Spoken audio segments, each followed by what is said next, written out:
hit bad guys bell. All right, jumping right in. We're not giving you guys a minute of break because we're jumping right into our set between Kiljardi and Numudan. House of Lancaster for Kiljardi in the color orange. He's going to be up against the Byzantines here from Numudan in the color blue. And I mean, Myriad, we are appearing to be getting some shenanigans here as Kiljardi already prepping the Dark Age barracks from as the House of Lancaster. And I think we actually talked about this quite a bit, that at the moment, the best strategy when you're up against the Byzantines is to just immediately apply pressure from the Dark Age on. It just makes so much sense, doesn't it, right? I mean, Byzantines, they're often so reliant on that olive oil. I mean, I go so far as to say that Byzantines without olive oil, throughout the course of the game, they're just straight up the worst civilization in the game. That's a massive chunk of their bonus, besides these systems, of course. So if you're able to deny that straight away with a tower, quite often, as is the case, it seems to be very favored by most players, really, at this point, then it just puts you in such a commanding position from then on. And even all-out aggression can be a great option here for Kiljardi on the House of Lancaster, which is not normally their preferred choice. However, historically, I'm sure you'd agree, it's definitely Kiljardi's normal approach. Yeah, 100%. Now, we're currently speeding up a little bit through the early stages of the game as we are trying to catch up to the live game. We shouldn't be too far behind, so we'll just be skipping through the Dark Age here for a little bit, as we do now see Numudan aging up with the Grand Winery. And Kiljardi, he's got his spearmen ready.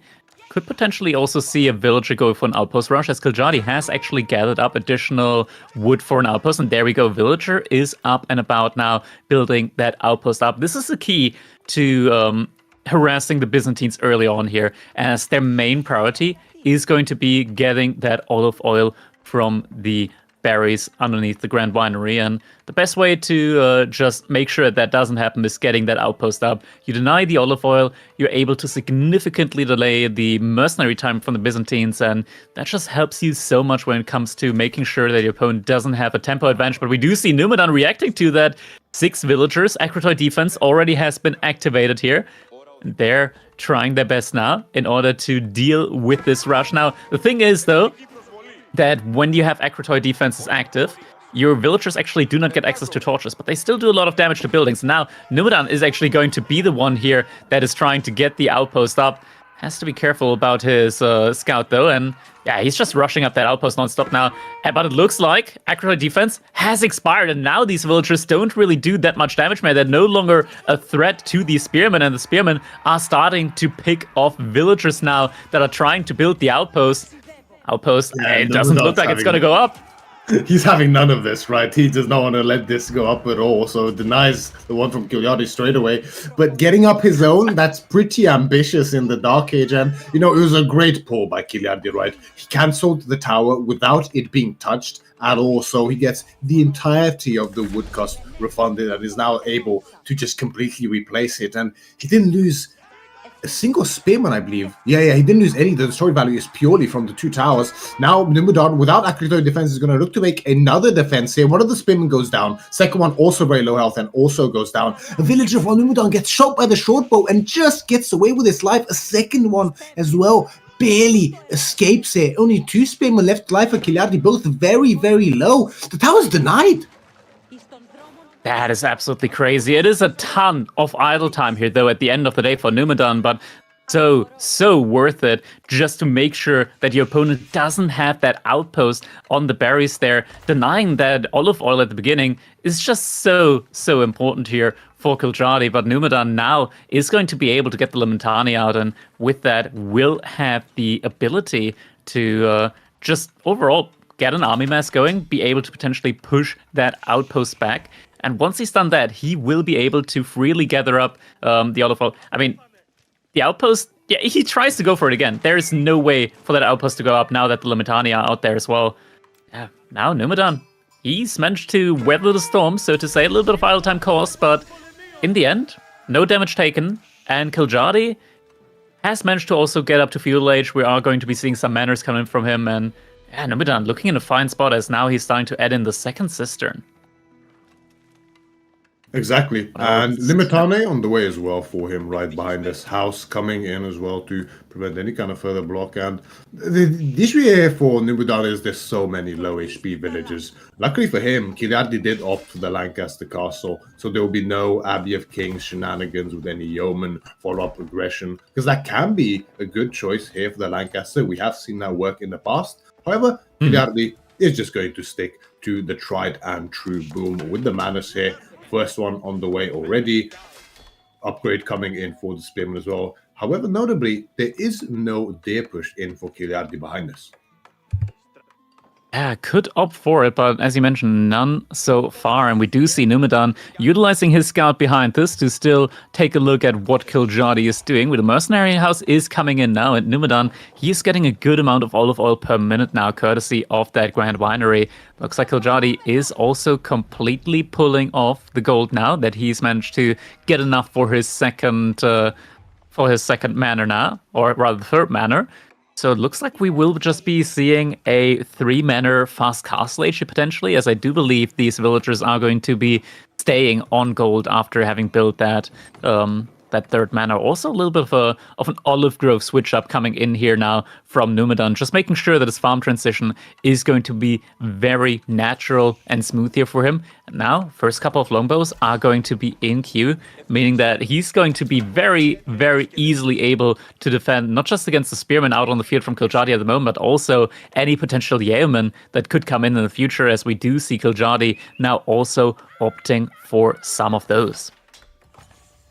Yeah, Kiljardi is respecting the units coming in here from Numudan. He knows the threat of those longbows coming in, and of course the Limitane numbers that are building quite steadily for Numudan behind this as well. So after those initial 3 manors, actually even I was going to say he added the archery range, but he's even going to go for a stable now as well. So Hobbelars are on the menu as well. And I mean, we mentioned with the Lancaster Castle, we kind of expected a little mana boom here from Kiljardi. It wouldn't have surprised me at all to see something like 6 manas into maybe a fast castle age behind it as well.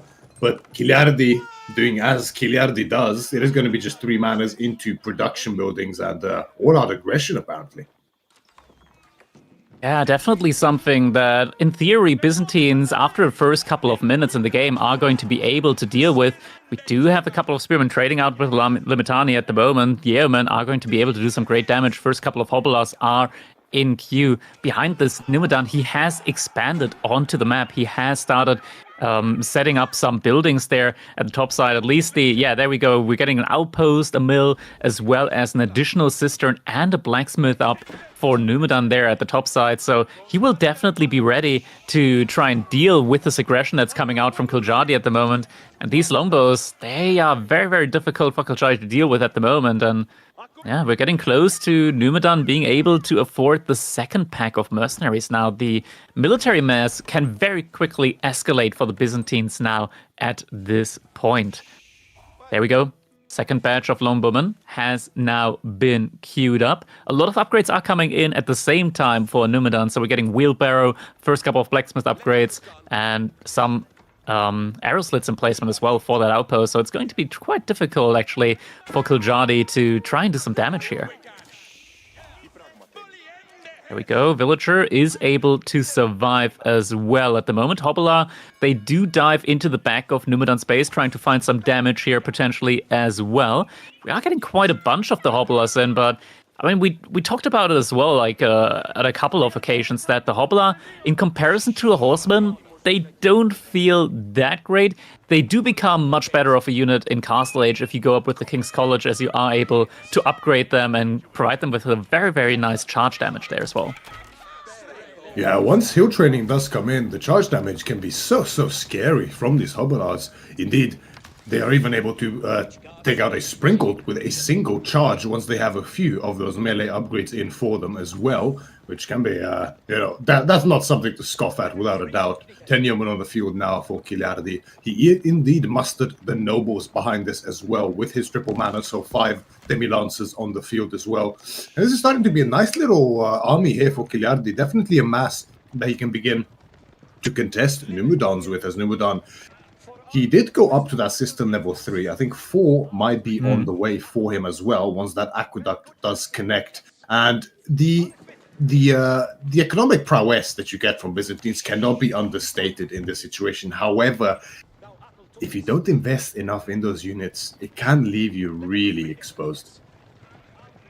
Both players behind this, they're both flirting with the idea of a Castle Age Golden Horn Tower now coming in, but Numudan realized, okay, that's the angle that Kiljardi wants to attack from, so he's going to have to reposition it a little bit here. Still a nice and safe position. The most important thing is that it is going to be in range of the cistern here in order to boost up the production a little bit. King's College at the same time also coming in for Kiljardi.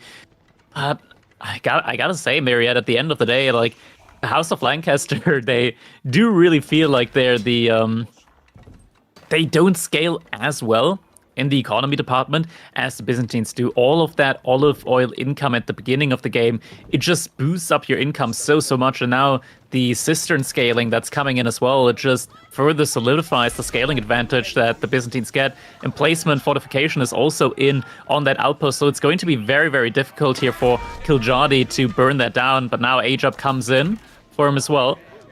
Third mercenary pack now coming in as well, and we immediately get the veterancy on that. These longbows, they're going to be able to do an excellent amount of damage, even up against something like the Demi-Lancer or the Hobbler from Kiljardi. I do agree with you completely. Like in the mid game, especially once these cistern levels rise up, the olive oil rolls in, not only from the Grand Winery, but also the nearby berry packs, one of which is already close to exhaustion on the Numudan side. I think the army gets really difficult to deal with, even for House of Lancaster in this mid game. Maybe in the late game, once the Wind Guard is up, there is more of a chance for the House of Lancaster, but especially with only 3 manas behind this for Kiljardi, the economy is going to slowly start slipping away from him unless he can start finding some real damage or even further scaling potential for that matter, as there's so many longbows now and more Limitane being added, as well as Cataphracts being the next unit of choice to round out Numudan's composition. Yeah, just being able to add in a couple of Cataphracts here at this early point in time means that it is a significant meat shield that you get to your army. And not just a meat shield, 360 health, but also 27 melee damage. These Cataphracts are going to be very tough to take down. We do see Kiljardi behind this, now also adding in a couple of his own Earl's Guard and Knights. And in theory, with the Color of Essos, he has the ability to at least partially counter out these heavily armored units. But the Byzantines, they don't just rely on heavily armored units. We do have a lot of Limitani and a lot of Longbowmen here as well. And just Yeoman from Kiljardi, even with Yeoman, he's not able to quite keep up with the mass that Numudan is getting here just from mercenary production. And the Cataphracts, especially later on, as the numbers start building, are going to become a real nuisance here for Kiljardi. He does have that King's College, and now we see the Collar of Essos being added for him as well. So, I mean, they won't be stronger than the Cataphracts, but they can definitely trade quite cost-effectively those Knights up against them later on in those fights. But finding the connections alongside the Limitane be pretty difficult here for Kiljardi to find, as he's still just massively investing in units. He did go out again onto the stone with 3 villages. Now gathering is underway, so there's clearly plans of potentially additional manas being added in for him. However, behind this Numudan is already adding further assistance behind this, so most of his scaling is already underway. I think he might be level 4 or even 5 by now, so his scaling, in terms of systems at least, is pretty much fully online, whereas Kiljardi has a little while to go with those manas naturally. Relic gathering is on the way for both players. Should be a pretty even split, as both armies are quite comparable in strength here somewhat, right? And both players are a bit hesitant to go for a direct clash, somewhat understandably so, because I mean, when it's 50-50, why would you take the risk, right? Yeah, Kiljardi flirting with the idea of potentially just burning down that outpost, could instead also opt to just destroy one of the aqueducts here and at least partially interrupt the cistern efficiency from Numudan. Does decide to instead dive into the woodline though, does idle out a good couple of villagers here now at this point in time, as Numudan is going to have to pull a lot of them back. Also a little bit of a relic denial here, as Kiljardi does find the monk from Numudan. The safe relic on Kiljardi's side is also still available to him, and we do see Kiljardi now going back onto stone, so potentially wants to add in a couple more manners now at this point in time. Army count, though, has to be said, is neck and neck here at this point in time, which honestly is not something that you want to really have happen when you're up against the Byzantines, because the Byzantines, like, they mass a lot of units, but the economy behind that is also just so great. Though Kiljardi at the moment is reasonably looking ahead when it comes to the income per minute, just on 3 manners. Yeah, exactly. It's the fact that essentially half of the Byzantine army is free, courtesy of that olive oil. What is at this point in time really a secondary food source specifically for those mercenaries. Charge comes in from the cavalry of Kiljardi here, the Hobbilars in combination with some demi-lancers, as well as those collar of S's knights as well. Kiljardi starting to put on a little bit of pressure now. Kiljardi feeling it, Numudan, feeling it as well. Deciding to rush an outpost up on the front side of this winery, quite forward as well. I'm not sure whether he has the tools necessary to ensure that goes up. Limitani connect from the north side. It might be what's necessary to prevent this cavalry charge from really doing damage. Cataphracts trample directly onto the back line as well. There are a few crossbows here for Kiljardi to offset that. The Cataphracts fall down quite quickly, but the cavalry mass from Kiljardi is also dwindling rapidly thanks to those Limitane. However, there's still a lot of mass here from him, and he's able to push Numudan back. The outpost does go up, however. There is stone in the bank for Numudan, so he can opt to upgrade it, which I think he will need to do pretty quickly here, or risk the outpost being torched down. Yeah, and honestly, I didn't expect this trade to go so good for Kiljardi, but actually it did went really well for him. Now able to idle out a lot of the economy from Numudan, did manage to more than even out the military as well. So at the end of the day, I mean, Numudan, he's not out yet. He managed to keep his longbow mass alive. That's probably the most important thing. And as you mentioned, the outpost now is also getting upgraded with the mangonel emplacement. And now Kiljardi, he's going to have to really worry about how much further he can really push into the base of Numudan now. And these emplacements are coming in crazy fast with the cisterns, as the cisterns do also boost the speed of the emplacement research there. So fortification as well as the mangonel emplacement pretty much came in like 45 seconds there for Numudan. Yeah, it's something that you have to be very careful about, right? That's why I think it's a great idea to just torch down a tower from the Byzantines as soon as you see it go up, because of the threat of those emplacements coming in so quick. Because once they are fortified and the mangonel emplacement is in effect, they just become so difficult, virtually impossible really to push into unless you have a severe army advantage, which Kiljardi, although he does have, it's not quite severe, right? It's almost neck and neck pretty much. Kiljardi, however, does have the lion's share of the relics, 3 compared to Numudan's 2, and did go for the open field system as well. So he's going to be able to go up to 9 manas very shortly as soon as he has the resources for it. So his scaling will be coming online quite heavily as well, just like Numudan is by now too. And even now, with only 5 out of 9 manas, his income looking a little bit healthier than Numudan. So once the additional manas do come in, it could get even further. But look at that. Very nice growth set up from Numudan. Yeah, so this might just be a momentary thing, because we always have to also take a look at the olive oil from Numudan. So it's not just the food that's coming in, but also almost 500 olive oil per minute at the moment. That is enough to continuously pretty much produce these longbowmen from the mercenary house. And I mean, we already can see just how strong these longbows are. They pretty much managed to keep Numudan in the game here during these engagements, just having so many longbowmen spawn there for him. Kiljardi behind this, I mean, he is now also getting synchronized shot in. We're starting to see more and more manners. He can still levy a lot of these yeomen at once, which he will need to do, because currently Numudan is just heavily outmassing him when it comes to the longbow to yeoman ratio. And, the Longbowmen, although they are essentially stronger in all notable direct combat ways than the Yeomen, longer range, more damage, they definitely suffer in the movement speed department. And with now Arrow Volley coming in for Kiljardi as well, their lack of mobility might be really scary when it comes to those engagements, as if Numudan is not quick to react.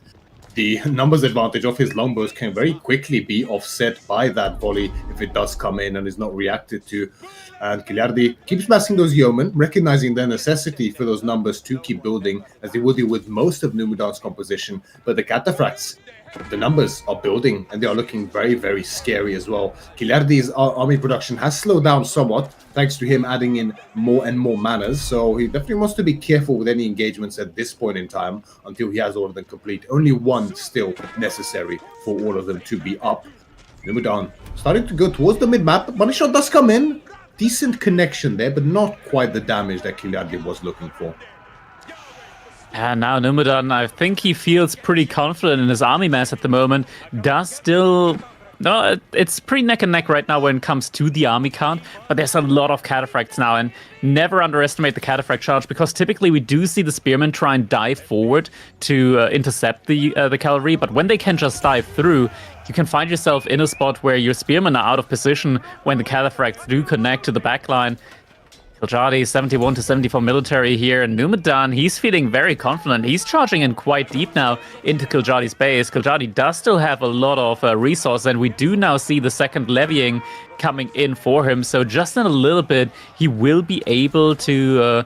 Is that actually levying? No, that's the bonus damage upgrade. Yeah, it means that the bonus damage from Kiljardi's units is going to be a little bit more effective. So the Yeoman will do more damage to the Limitanei, and the crossbows will be able to do more damage to the cataphract. So will the spearmen, but looks like the engagement might be happening just a little bit before that. Exactly, as Numudan is pressuring heavy pressure now, going directly towards Kiljardi's base, who opts, in fact, to go out and meet him as opposed to stay defensively in his base. You don't really want to get caught on the defensive here as Kiljardi against so many cataphracts, but to realize that the numbers aren't quite as good as he really thought, as he re-engages now closer towards his base. Good amount of spearmen here for Kiljardi, but they are dropping so fast to those longbows, and these cataphracts have no real answer anymore. There are 5 crossbows in the field for Kiljardi. He's adding more quite desperately, which he really, really needs now to hold out against this mass from Numudan at this point in time, who just keeps massing longbows for free, courtesy of their olive oil, and Limitanei behind this as well. Kiljardi retains most of his mass, but that is not a fight that he was happy with. Ooh, big money shot is only going to take down 2 of the longbows. Every single one counts though, but Numudan, look at that, 2 more packs of these longbows in queue. So in just a little bit, he's going to have 10 more units working for him. And it's just so strong, the Byzantines with these mercenaries. It's just so much free military that you're getting. Honestly, it kind of makes the Byzantines feel like a little bit of a better version of Ottomans in some situations, where they just get so much free military out on the field, especially high value ones with those longbowmen. All the bonus range, the bonus damage, it culminates in having a really, really strong unit here for the Byzantines. And now the relics, they're at the front of the Kiljardi's base, and potentially could get stolen. The second Numudan starts attacking that monastery, we see additional monks in queue for him, so he knows what he can achieve here. Yeah, Kiljardi definitely regretting the position of that monastery at this point in time, right? Numudan definitely wants those relics up home in his base instead. Kiljardi knows the importance of defending this position. Although he might not really want to fight here, he definitely kind of needs to. Although if those 3 relics do go home for Numudan, it's not, it's not exactly a game-ending move for him in terms of advantage, but it's a severe advantage for Numudan if he does bring them home.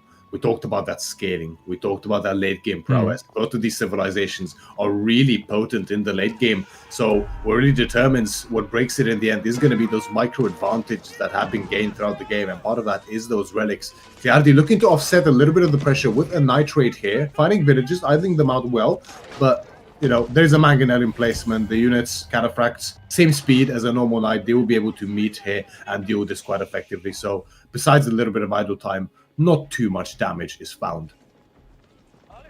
Yeah, now Numudan actually aging up with the foreign engineering company, already has a whole bunch of olive oil in the bank, currently sitting at almost 700 oil per minute here. Now with the foreign engineering company, he will be able to put that oil to use to siege down the buildings from Kiljardi once he has the ability to get those royal cannons out on the field. Not just that, but also just overall boost the prowess of his longbows, as he will unlock the special ability on them for the Byzantines to very, very quickly increase their attack speed for roughly, I want to say, like 3 to 4 seconds, from 1.62 seconds per attack down to just 1 second per attack, pretty much making them glorified, gilded archers at that point in time.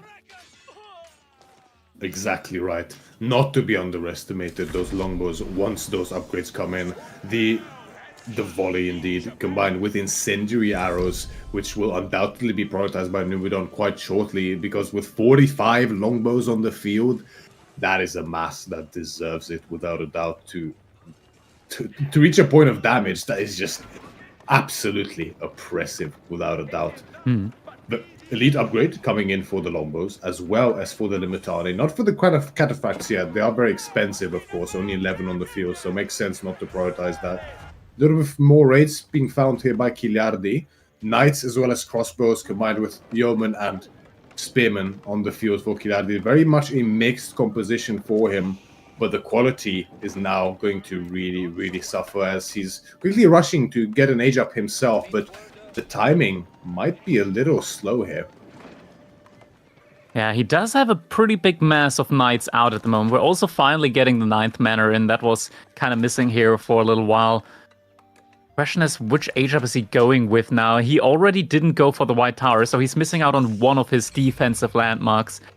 Berkshire is a very good defensive landmark, but at the same time, you're going to be missing out on a ton of value from the Wingard, which you don't really want to do since you already got King's College. There's a lot of synergies there to be had, but now it looks like Numudan is starting to look for an entry point into the base of Kiljardi. Wingard Palace right now only getting rushed up by, well, I want to say only getting rushed up by 5 villagers, but suddenly an additional 18 villagers getting pulled on that Wingard Palace, trying to finish it up as quickly as possible. Once you age up here as Kiljardi, you're also being struck with a difficult position, with a difficult question with which unit do you upgrade first? Are you going to be going for elite on your crossbow? I think actually elite on the crossbows might just be the highest value that you can possibly get. Mangonels starting to unpack here, doing a good amount of damage early on. I don't think Numudan can stick around here for too long. No, there's no real answer to those mangonels, outside of the cataphracts, of course, but there's a good number of spearmen and crossbows, as well as even knights, which are going to be able to body block and keep these mangonels safe, especially underneath Kiljardi's infrastructure here. There's so many choke points there that the cataphracts, even with their trample ability, would have to give their lives to even get close to those mangonels. So Numudan, although he has in a commanding position right now, he does have to be quite careful. Imperial Age is in for Kiljardi. The first upgrade of choice, fun enough, is Tithe-bound, so clearly not feeling the pressure as much as we think he is at this point in time. Followed by the Yeoman upgrade, actually, I believe that is, instead of the crossbow upgrade. And, volley does come in from Numudan's longbows. One of the mangonels goes down instantly, thanks to the sheer damage from these longbows. So many of them on the field. And now the King's College itself is under fire, but most of the useful upgrades have already been obtained here for Kiljardi, so he doesn't mind that too much.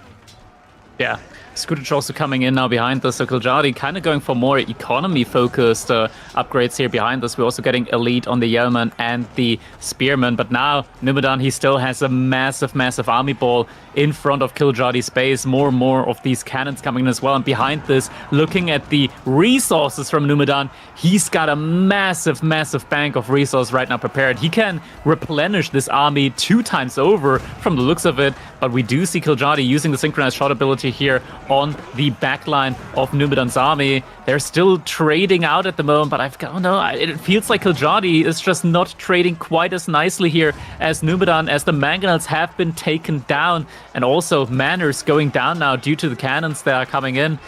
At the end of the day, though, Kiljardi is a lot closer to his reinforcements, so Numudan, his reinforcements are just trickling over across the map. Kiljardi in a position now to at least get a little bit of a breather here at the moment, but still, Numudan, 4,000 food, 4,000 gold in the bank. He could just get pretty much every single university upgrade now at this point in time as well. Yeah, exactly. It was a very good fight there for Kiljardi, one that he needed just to get a bit more breathing room. But like you mentioned, the bank from Numudan is just massive. The man is rolling in resources at this point in time, more than he can possibly spend. He just wants to look for fights so that he can actually trade out some units at this point in time and use the immense bank that he has behind this. Cannons being added for him as well. 2 on the field already. They will do tremendous work up against Kiljardi's army as well behind this elite infantry tactics up in the way as well. Now for Numudan, they will make the spearmen even more potent frontline than they already are.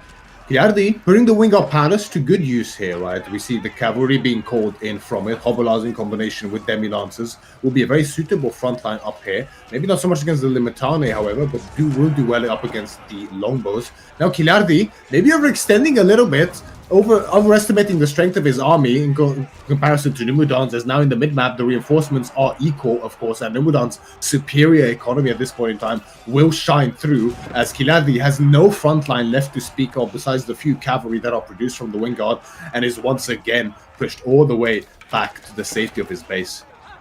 Yeah, and elite army tactics has already been researched for Numudan, so these Limitani are extra tanky now.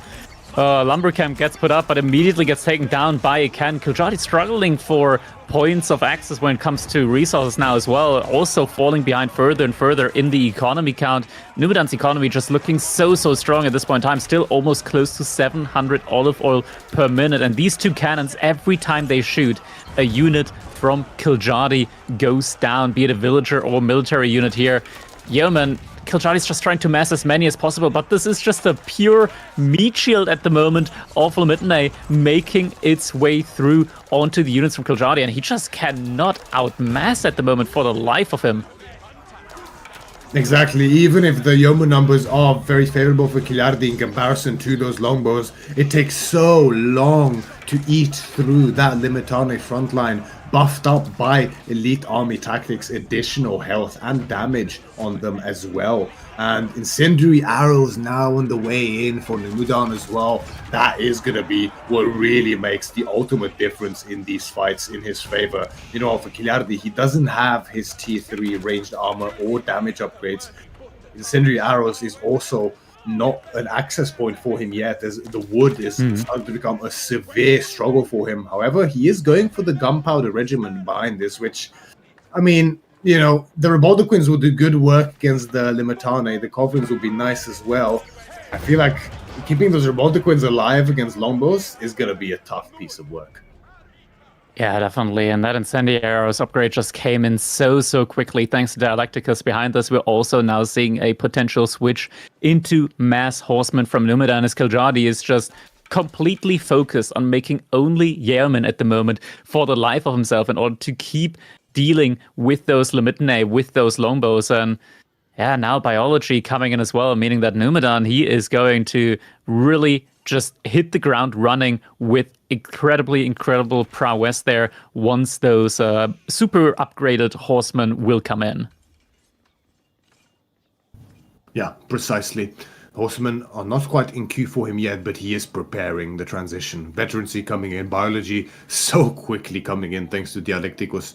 And now Kiljardi still did not opt for the incendiary arrows yet, getting a bunch of more economic upgrades behind this. It's getting the lumber upgrade as well, and now looks to get the Hobolar elite upgrade as well. Hill training coming into for him as well. The Hobolars could do great work up against these longbows, but that Limitane frontline is still going to be so difficult to get through for him as well behind this. And Kiljardi finding himself really struggling with the map control here. The large gold veins, he does have still control over that southern one, but for how long?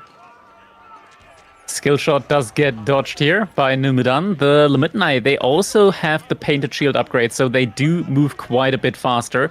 Even the Yeomen with their faster movement speed aren't quite as fast as those Limitane now, as they do move at 1.44 tiles per second currently, without the 1.44 tiles per second for them. So definitely able to outrun. Kiljardi tried to get a keep up on one of the large gold veins here, but the double cannon play here from Numudan, able to take that down before it really even got put up. Though it actually looks like Kiljardi did cancel it in time, and now Numudan on his side actually moving out as well to the other large gold vein. Both players trying to get a keep up there, but Numudan is going to be there first. Yeah, this is we have seen this so often on Dry Arabia, right? It's just the large gold veins in this mid to late game become the immense point of contention for either side normally when the players are locked in this kind of a back and forth stalemate, and the gold access is most likely what is going to determine these games. So there's a lot on the line here for them. So much gold in these two veins, and Kiljardi, a decent chunk of his economy gets caught by the horsemen from Numudan on that southern side, the ones that retreated from the gold mine there for him. The army actually goes past, and the yeomen are caught completely out of position. Without incendiary arrows as well, they can't really do any meaningful damage here up against the fully upgraded horseman from Numudan. Incendiary arrows is only just now coming in, just as Kiljardi is losing his military mass. Synchronized shot is trying to kill a lot of the longbows, but doesn't really find the greatest of connections there. Hobbler trying to support as well. Keep did go up from Numudan and Kiljardi. He didn't realize he's trying to get his own keep up, but losing so many villagers in the process. He's committing even more villagers to it. Republicans now also coming in, but longbows are going to be sniping those out very, very quickly with incendiary arrows. Just so much damage coming through. More and more hobblers trying to make it. Keep actually gets completed from Kiljardi, so will have a way of contesting that large gold vein there at the top side. But now it's just such a big flood from Numudan. But is Kiljardi actually going to be able to contest this much longer? The hill training is actually kind of absurd, just how quickly those hobblers are coming out there from Kiljardi.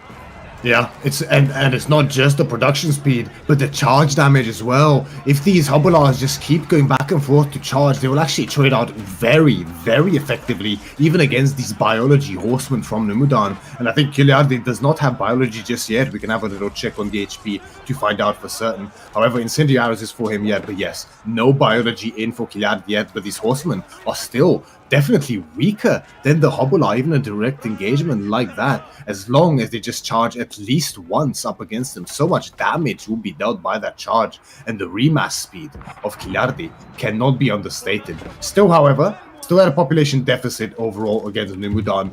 But notably here for Numudan, the longbow numbers are starting to dwindle. There is a lot of olive oil in the bank. However, he is split between spending it on those cannons and on those longbows, neither of which is going to be really effective against these hobblers. Another big engagement comes in here. Arrow volley does come in on the front line. Not exactly the target he wants, but there's not too many other longbows left to target for the yeoman, as the front line for Numudan is starting to push through here. The remass from Kiljardi a bit slower than we expected. He's towards Numudan's side of the map, so production side does favor here for Numudan, but still, there's still both players taking heavy losses in this fight. Villagers are pulled to repair the cannon, and the cannons are stronger than those culverins, so Kiljardi has to be very careful when it comes to gunpowder on gunpowder fighting. Yeah, Numudan, he suddenly just made all of his food bank disappear there in a second and pumped out 40 Limitna in the blink of an eye, and that's truly what kind of like won him this fight here up against a just truly ludicrous mass of hobblers there, having just so many Limitna out there. This does mean that Numudan is now a lot closer to I want to say like Kiljardi's food bank overall, keeping him a little bit more honest when it comes like to the resource that he's got out on the field available to him. But now also 2 additional cannons in queue. Never mind, one gets cancelled. Instead, 2 more longbow camps getting queued up as well. Numudan, he knows that the longbows are like his main damage dealer unit throughout all of these interactions here with Kiljardi. Exactly. You would love to have a critical mass of those cannons up for Numudan, but it's always so scary up against these hobblers with the additional move speed compared to regular horsemen, with the charge damage compared to regular horsemen as well. It means that if you don't have the numbers of limitari necessary to protect the cannons, they will start falling so quickly. And sure, they only cost olive oil, but still, olive oil is a big part of your economy here as Numudan. So, and you know, too many limitanis means you'll be left exposed up against those yeomen. Raid does come in from Kiljardi right as Numudan starts getting up those stone walls. Very nice timing found here by Kiljardi, much to Numudan's frustration, I'm sure. It's actually a massive amount of walls being thrown up by Numudan. He wants to secure this northern side of the map completely and set himself up for trade in the long run.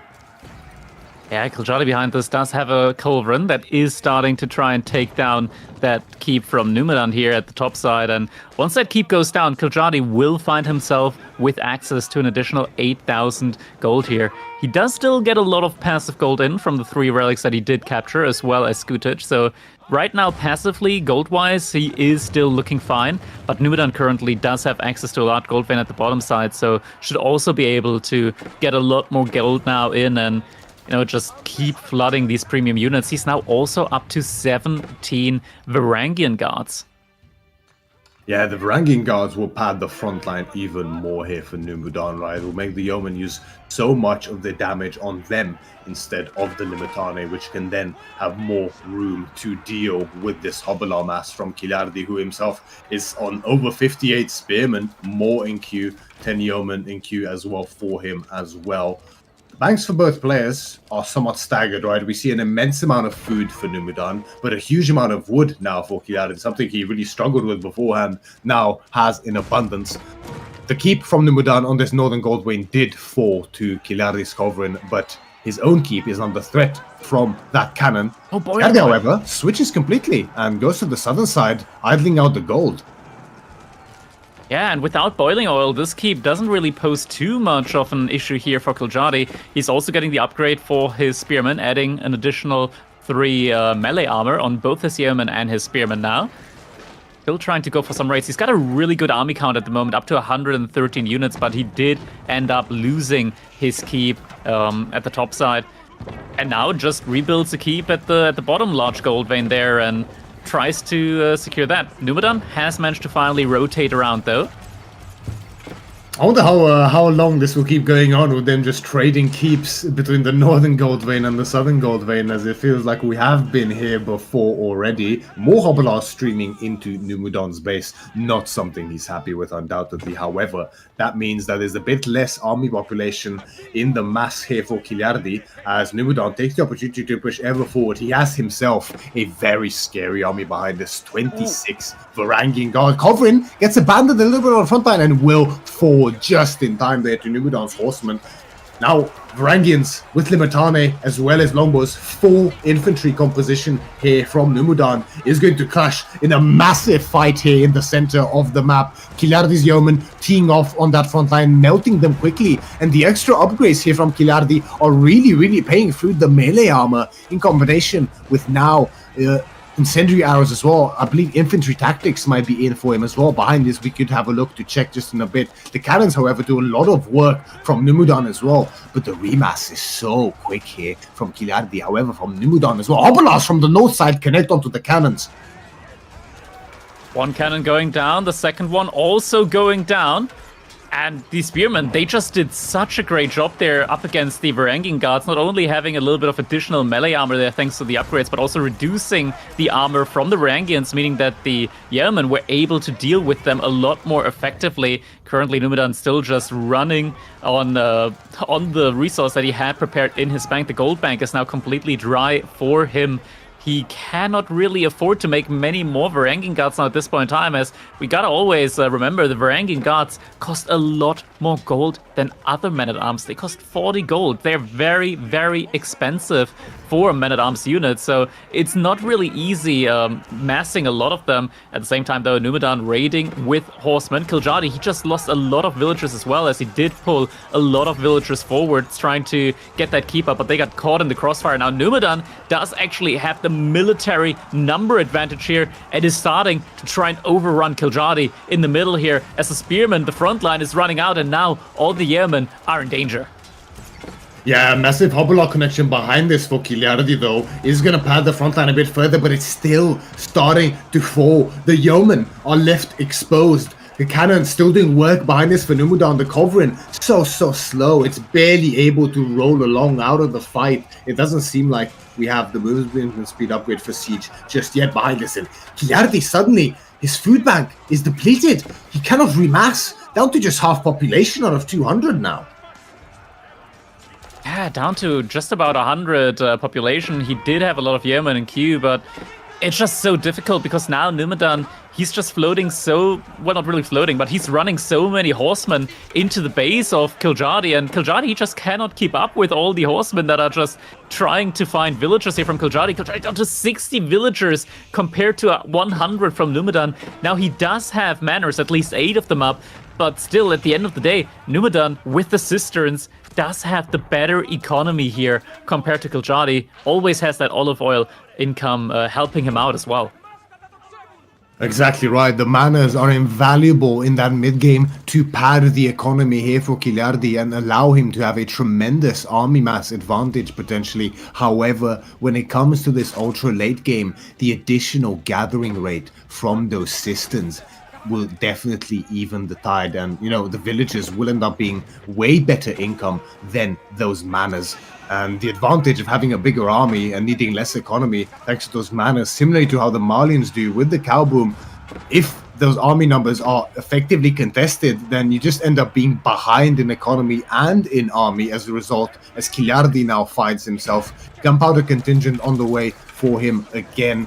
More Baldaquins and more culverins that will mean for him, but you gotta wonder whether it's really enough at this point in time. I mean, the longbows, there's no real better unit at dealing with the Baldaquin in the game. The additional range making it so easy to snipe them from afar, along with the additional damage, not only base, but also thanks to incendiary arrows. Kiljardi looking to make a final stand here potentially in game number 1 as he charges ever forward with a mass of spearmen as well as hobblers and plenty of yeomen behind this as well. Arrow volley comes in but whiffs pretty much completely as Numudan may be slightly overextended here, right, on Kiljardi's side of the map. Maintaining the mass is very difficult. He will need some forward production if he has to keep protruding into Kiljardi's base here. However, he has secured more of the map for himself with stone walls. Every time Numudan is able to push forward, though, we do see the walls being put up right behind that, and at the end of the day, sure, Numudan got pushed back again, but it's just a matter of time until the reinforcements arrive, and the reinforcements just are these higher value units with those Varangian guards. Sure, it is very difficult to really sustain the production on them, but Numudan was able to secure access to the 8k gold vein there, so additional gold coming in for him. And once he's able to finish off that wall, he's going to be in a very, very comfortable spot. Once again, the army's just clashing here now. We do have a couple of Demi-Lancers coming in, so we'll be able to do some additional bonus damage up against the Varangian guards. Still, this is very difficult, and Numudan utilizing all of his horsemen, trying to go for the wraparound on the cover. And great move, though, by Kiljardi, able to catch those units off guard before they're able to get the full surround in. But I still don't feel like it's completely enough here, because once again, Kiljardi's army is just starting to start to fizzle out here. Just not enough of them here at the same time. Reinforcements, they were kind of stuck inside of his base, as we do see a sudden burst of spearmen reappear.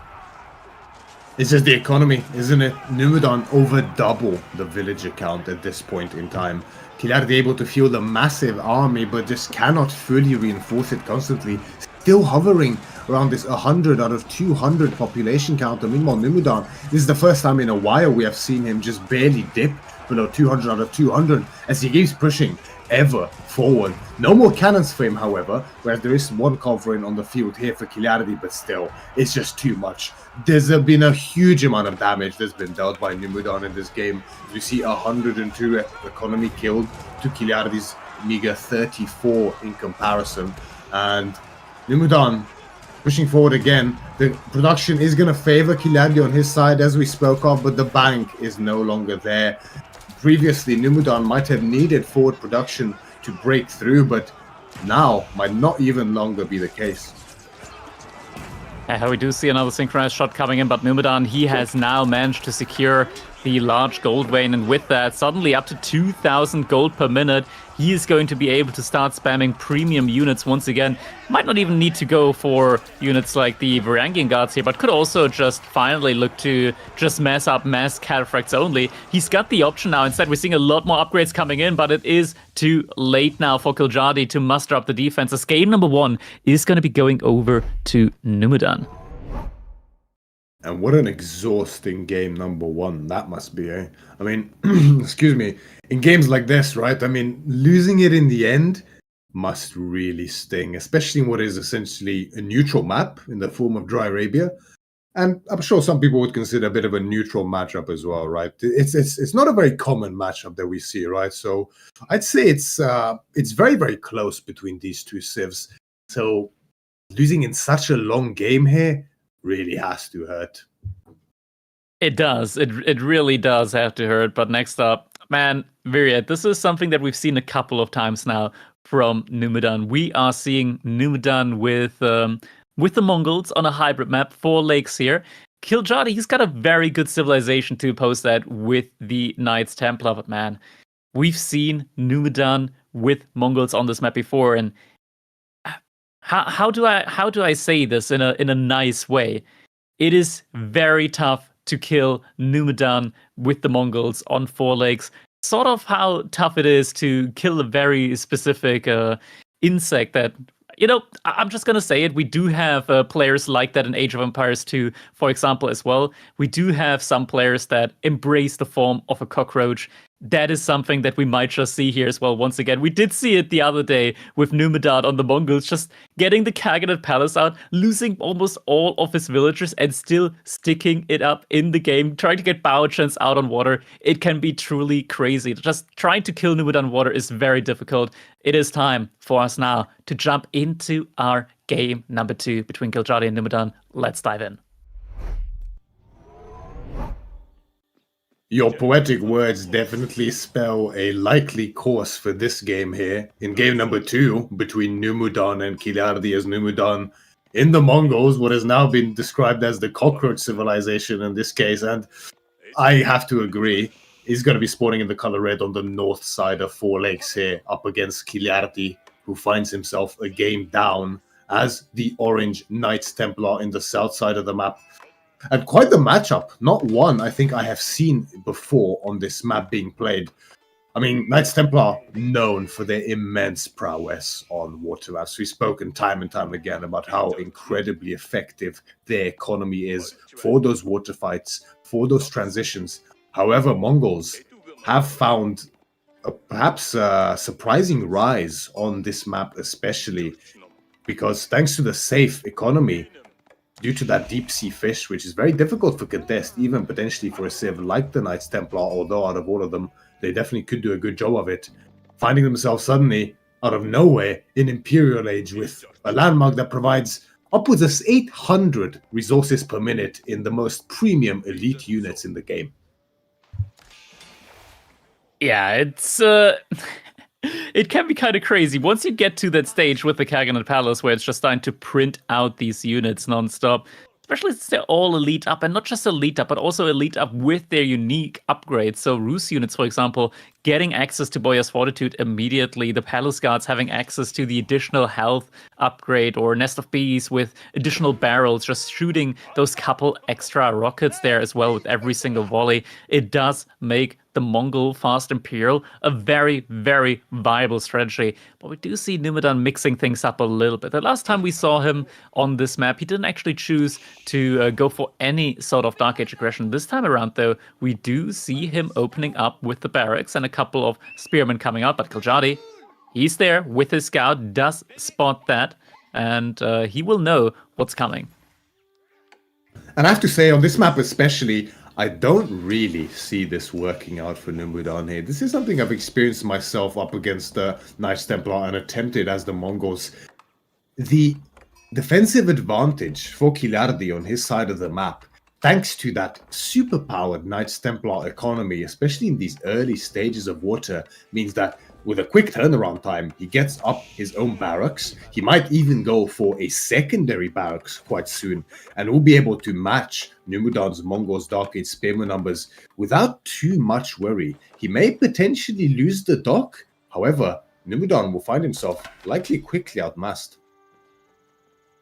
That's the thing, right? Like Kiljardi, it's just so much income at the end of the day that he's getting, not just from the couple of ships on water that he has got out already, but also the food conversion from the wood gathering just helps him out so much when it comes to being able to produce more and more of these spearmen. Numudan does have the early timing advantage at the moment going for himself, though 2 to 6 spearmen out on the map, but as you mentioned, yeah, a lot of them are still far away from Kiljardi's base.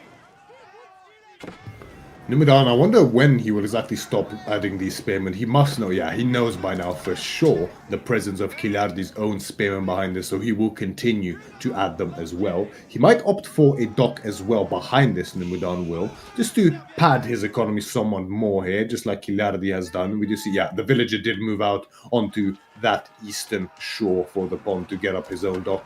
And Kiljardi just adding spearmen so smoothly, even able to add an additional 4th fishing ship whilst massing spearmen as well behind this. Just the economy feels so good for Knights Templar here. Soon enough, we might see a secondary barracks. I wonder if it's being added yet by Kiljardi. We'll just have to check to see, because once it is up, then you can definitely start outmassing here. Although the dock is losing health now, right?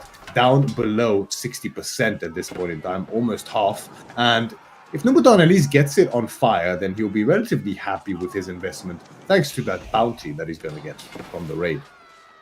Yeah, 100%. First couple of spearmen are starting to go down now. Kiljardi does have quite a few ones which are low HP now, but so far, still looking relatively decent here. He is able to force the spearmen back every now and then, meaning that his stock most likely isn't going to catch on fire, so no bounty should be going over to Numudan. Yeah, more spearmen coming in, so it does look like Kiljardi has added in that second barrack, so now should really be the point in the game where he is able to just continuously outproduce Numudan. And yeah, 4 economic units ahead. Numudan probably didn't expect this response now from Kiljardi. It's honestly, it feels very tough at the moment, I want to say, if you're Mongols just in general, because so many civilizations have figured out the timing and the economy split that they need to go for in order to outmass, even with the Mongol double production at the beginning, outmass the spearmen. And in these situations, the Mongols then having to fall back, if they don't have full control over their gold with the TC supporting it, they can really quickly like escalate into a kind of checkmate position where they can't really recover from. Well, we do see the spearmen are trading out against each other. Very many like just low health ones on both sides here.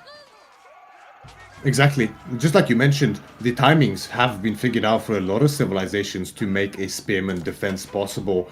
Especially when the Mongols is being aggressive, right? Defender's advantage is not something to be underestimated, but we can just see the strength of the Knights Templar economy coming into effect here on these hybrid maps. There's no other civ in the game that can match these kind of spear numbers so early and exceed them in such fashion as the Knights Templar, whilst having just a casual 4 fishing ships behind it as well. And now Kiljardi, normally the Mongols are the first to age up in these Dark Age shenanigans thanks to that double production, but looks like Kiljardi is either going to match it or even exceed it. Almost. He invested into a few more, so he's going to be slightly behind and the gold is short, but still, he's actually going to get it in first, courtesy of the fast age up speed for the Knights Templar.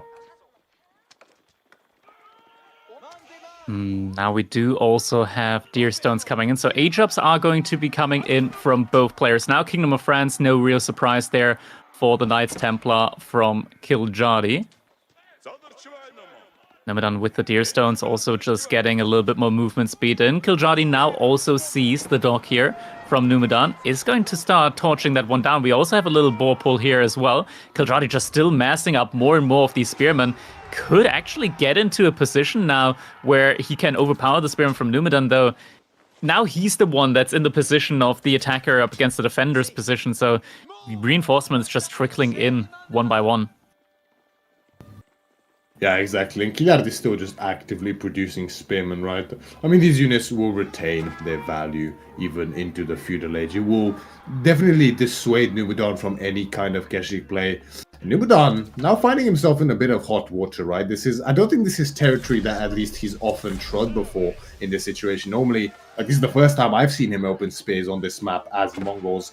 And, you know, a fast Imperial Age may be a little bit slower than he would normally like in this instance. And as he's pretty much locked into what is now an early feudal age fight up against Kiljardi's Nice Templar, which I think as the Mongols is not a situation you want to end up in, as he gets outmassed. Even though Kiljardi's Hardened Spearman upgrade was not in yet, he still gets pushed back by the sheer mass as Numudan is forced back towards his base and his dock is left exposed. Upgrade timing was fairly similar between them, but we do have that archer ship coming in now from Numudan. At the same time, Kiljardi also looking to drop his own dock now on that pond while still keeping up the aggression. But Kiljardi is going to have to be very, very careful now. If the units are too clumped up, the archers here, the archer fire will definitely add up on the spearmen. We do see a couple of torches actually being thrown up against the spearmen now from Numudan, is able to get quite a few of them down to low health.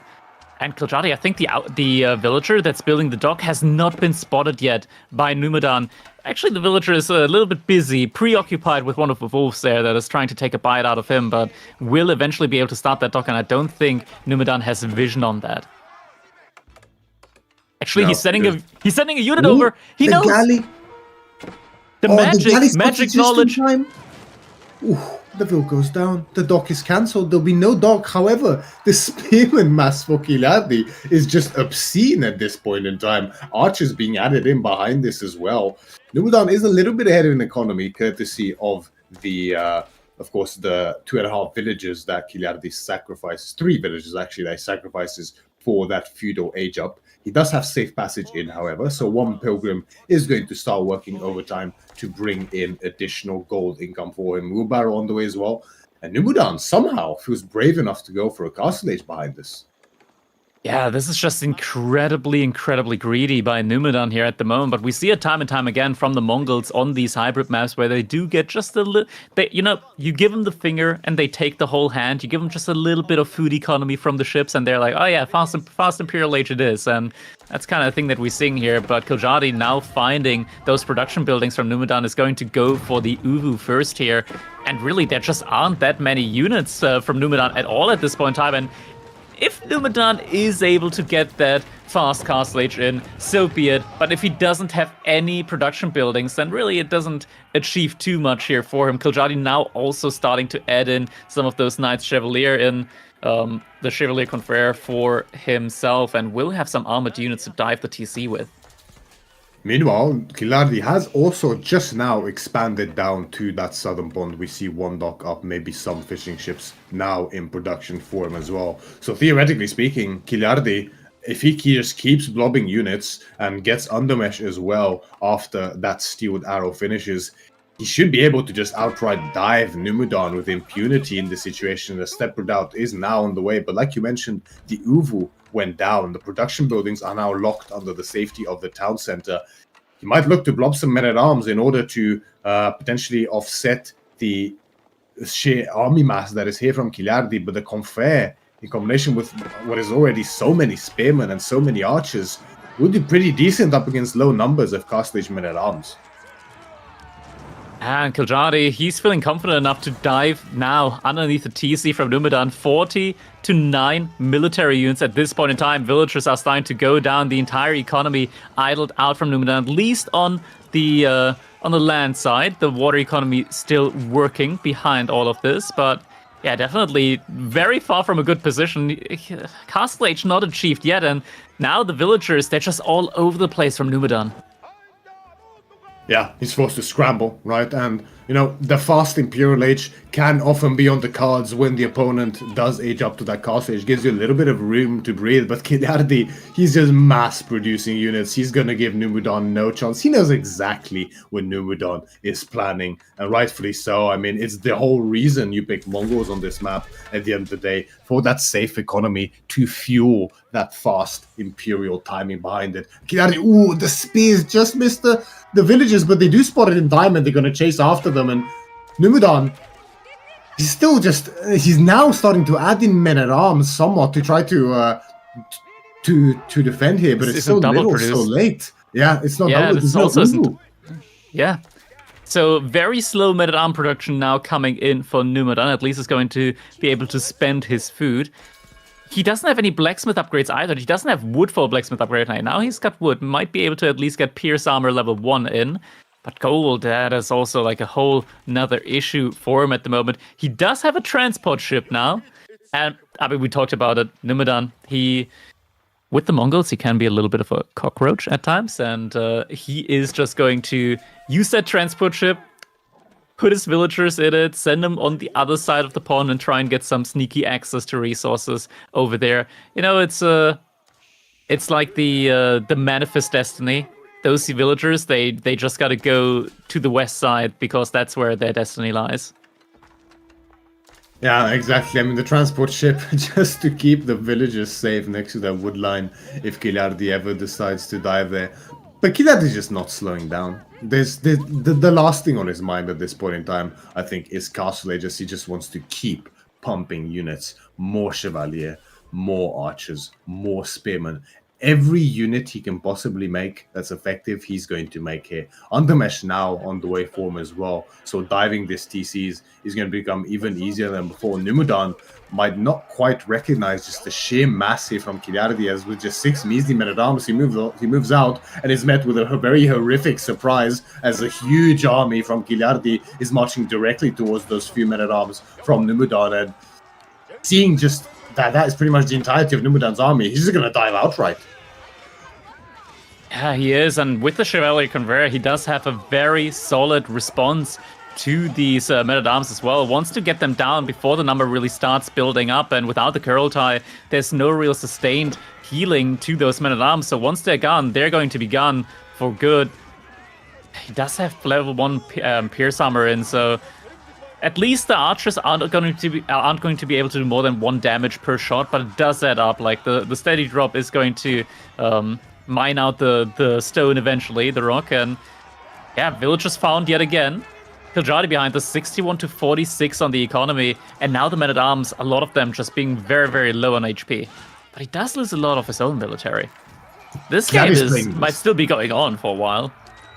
I think he's playing it so well, though. I mean, he just blobbed up so many units just to make this dive possible, keep Numudan on edge, and behind it, he just stopped. He stopped massing entirely, and now Republic of Genoa is only 30 seconds out for him. He's going to have access to his own premium units here in the Castle Age. Templar Brothers could be on the cards, maybe even men-at-arms, as well as, of course, crossbows potentially up against these men-at-arms. And, you know, with double ponds now under his control, he could even... Maybe just straight in? Northern pond. Yeah, I mean, could even go directly in, but, I mean, would you risk that in this position as Kiljardi? You do have the Schlatter. Yeah. I'd risk that in a heartbeat, just going for that fast Imperial Age. I mean, now that the Castle Age has come in, Numudan, there's the writing on the wall for him, right? Like, he's just lost so much tempo. He's very far away from his own Imperial Age. Grant, though, he does still have that step readout. He does have control over that 1 gold vein. He's a man with a plan, a man with a dream, and he's going to try and do his best now to stick it out, to at least fulfill his destiny of getting that Kaganet Palace up. But Kiljardi behind us, men-at-arms, Templar Brothers, and crossbows now on the menu. Every premium effective unit that he can have, Kiljardi will now make, as extended fishing lines is coming in for him as well. So he's going to propel his food economy even further ahead. And you can just see the income difference between the two players. It's quite astounding. Again, almost double for Kiljardi in this situation. Numudan's economy is quite anemic in comparison. He lost so many of his villages, and his fishing economy is also quite far behind Kiljardi's at this point in time. And Numudan is going to try to race towards Castle Age, just like you mentioned, manifesting destiny right here. And I mean, it is the right choice because, like, after taking so much damage, you can't possibly hope to fight in Castle Age any longer. Yeah, Numudan, he's very busy manifesting himself right now. It's just... Oh, it is so difficult, and once again, villagers are starting to get idled. Numudan trying his best to only idle a couple of villagers, only garrisoning a couple of villagers. He wants to keep the majority of them gathering, just because he knows it's just so close. A little bit more gold, a little bit more food. He can already taste the Imperial Age up, but Kiljardi also focusing down the 1 outpost that got a sprinkled emplacement upgraded on, and yeah, Numudan at this point in time, he knows there is no way for him to get to that Imperial Age now in this game. So game number 2 is going over to Kiljardi, which means that we now already have an even series once again. And we're getting a lot of sets at the moment that are going the distance, that are going to game number 4, game number 5. And Yeah, this one might also be a contender for that. Indeed. I mean, it's very taxing on not only us, of course, but the players, especially for that matter, right? Going into these deep sets. But that is what keeps these series exciting, right? The fighting tooth and nail in order for that final spot to be secured. Earlier on, Lucifron, in a nail-biting set, secured his spot in the winner's bracket final there for him, in the qualifying bracket for that matter. And now Kiljardi and Numudan are duking it out in the lower bracket. The winner will face CSO in the next round, as now we do have our game number 3 almost ready to go. And Numudan taking out his tried and true ruse up against Kiljardi's favorite Jushi's Legacy on Coastal Cliffs. Yeah, that's definitely going to be an interesting matchup. And it looks like the game is already ready for us. So we're going to be jumping right into our game number 3 now. Kiljardi up against Numudan. Let's dive in. We're on Coastal Cliffs here in game number 3. Neck and neck, Numudan and Kiljardi are tied as Kiljardi, once again, in the color orange, spawns in the north side here on Coastal Cliffs, playing as the Jushi's Legacy, facing Numudan in the color red as the Ruse. And this map, you know, a lot of people deem it as, you know, a skinny version of Dry Arabia in a lot of ways, and that is true, but there are some notable quirks here as well on there that are somewhat different from Dry Arabia. Yeah, it is definitely, it is that, that, how do you want to say, yeah, Dry Arabia on a diet that lost a little bit of weight there. It's the Ozempic version of Dry Arabia, let's put it like that. Just suddenly a whole lot of weight loss. You see all of that loose skin there at the top side, and we're not going to go there. There's nothing there for us. No fish to be reached. There's a big gap, and yeah, that's not really too realistic to go there. But yeah, it just puts a lot more focus on the remaining parts of the map. So we do still have 2 sacred sites. We still have the 5 relics. There's a lot to fight for on this map. And something else notably is when it comes to a lot of civilizations that like to go for more boomy playstyles, or even civilizations that like to go for 1 TC but still have stone, are able to scale the economy through stone. That is not really too possible here, as the starting stone for both players are very far away from the main TC, so you're not really seeing something like House of Lancaster, you're not really seeing something like the Byzantines here, just because the stone is just so far away from the main base, you can't really get to it easily at the beginning. Now we do see Kiljardi with a beautiful meditation garden, very nice and safe inside of his base, does have the berry spawn, does have the gold there as well. It's not the biggest income per minute for a meditation garden, but it's going up quickly because it's close to the base, and it does still have those key resources available to him. Exactly. On the other side, Numudan with the Golden Gate, by now the favored landmark for the Rus, although the Kremlin itself is not a bad choice at all in some circumstances. And, I mean, both of the civilizations are known for one very notable thing for a little while now, and that is going to be the pro scouts. Their ability to get the day in very quickly and effectively will come into effect here on this map. Now, Coastal Cliffs has the same amount of day as you would on most of your regular maps. That is 14 a side for a total of 28, of course. And the Rus are able to get the scouts out way earlier than Jushi's Legacy, but Jushi's Legacy, with their supervision, can get the technology in faster as a result. As we see, Kiljardi already halfway through done with his, whereas Numudan is yet to click his to come up. And one notable symptom, due to the thinness of the map, is that normally cavalry is a bit harder to get full use out of them, right? And we know that Numudan with the Rus especially love to go for cavalry nowadays, especially those horse archers, those horsemen, those knights. Jushi as well with the Dali Lancers, but normally it's a bit easier for them to pivot into an infantry composition. Yeah, infantry compositions are definitely something where Jushi's Legacy can shine, but they don't shy away from also going for the cavalry, right? Because they do also have these Dali horses that they can go into.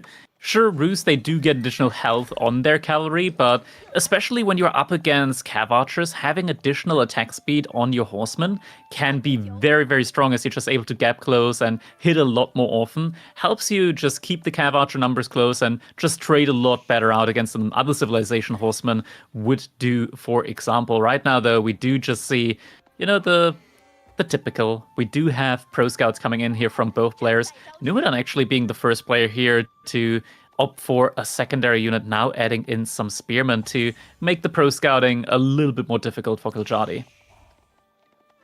Yeah, it makes sense. Rus is often prone to just add at least one unit to help them to secure that deer to their base, to not get it denied on their side of the map, because ultimately you don't really want to invest too much in Feudal Age as the Rus here, because it will just delay your castle age and not necessarily guarantee more deer. And once, if you get that castle age in nice and quickly, you get access to those horse archers, and with the horse archers you can then secure the map and further pick up any deer that may have been left behind from that Feudal Age. As Kiljardi is at again, now an archery range. One Zuganu on the field. He might want to opt to add a few more later on when he sees a slightly heavier spearman investment here from Numudan with 3 on the field and at least a 4th one in queue for him as well. Yeah. Typically, this is the point in the game where Rus just kind of like shut down their brain, wait a little bit, and then they turn it on again, notice, okay, it's time for Castle Age, I can start playing again, and that is probably what we will see. I don't think Numudan is going to invest much more into this spearman play. Just after trying to get his scouts in with the pro scouts, he's going to look for that age up as quickly as possible. Just transfer that wood that he has in the bank to gold.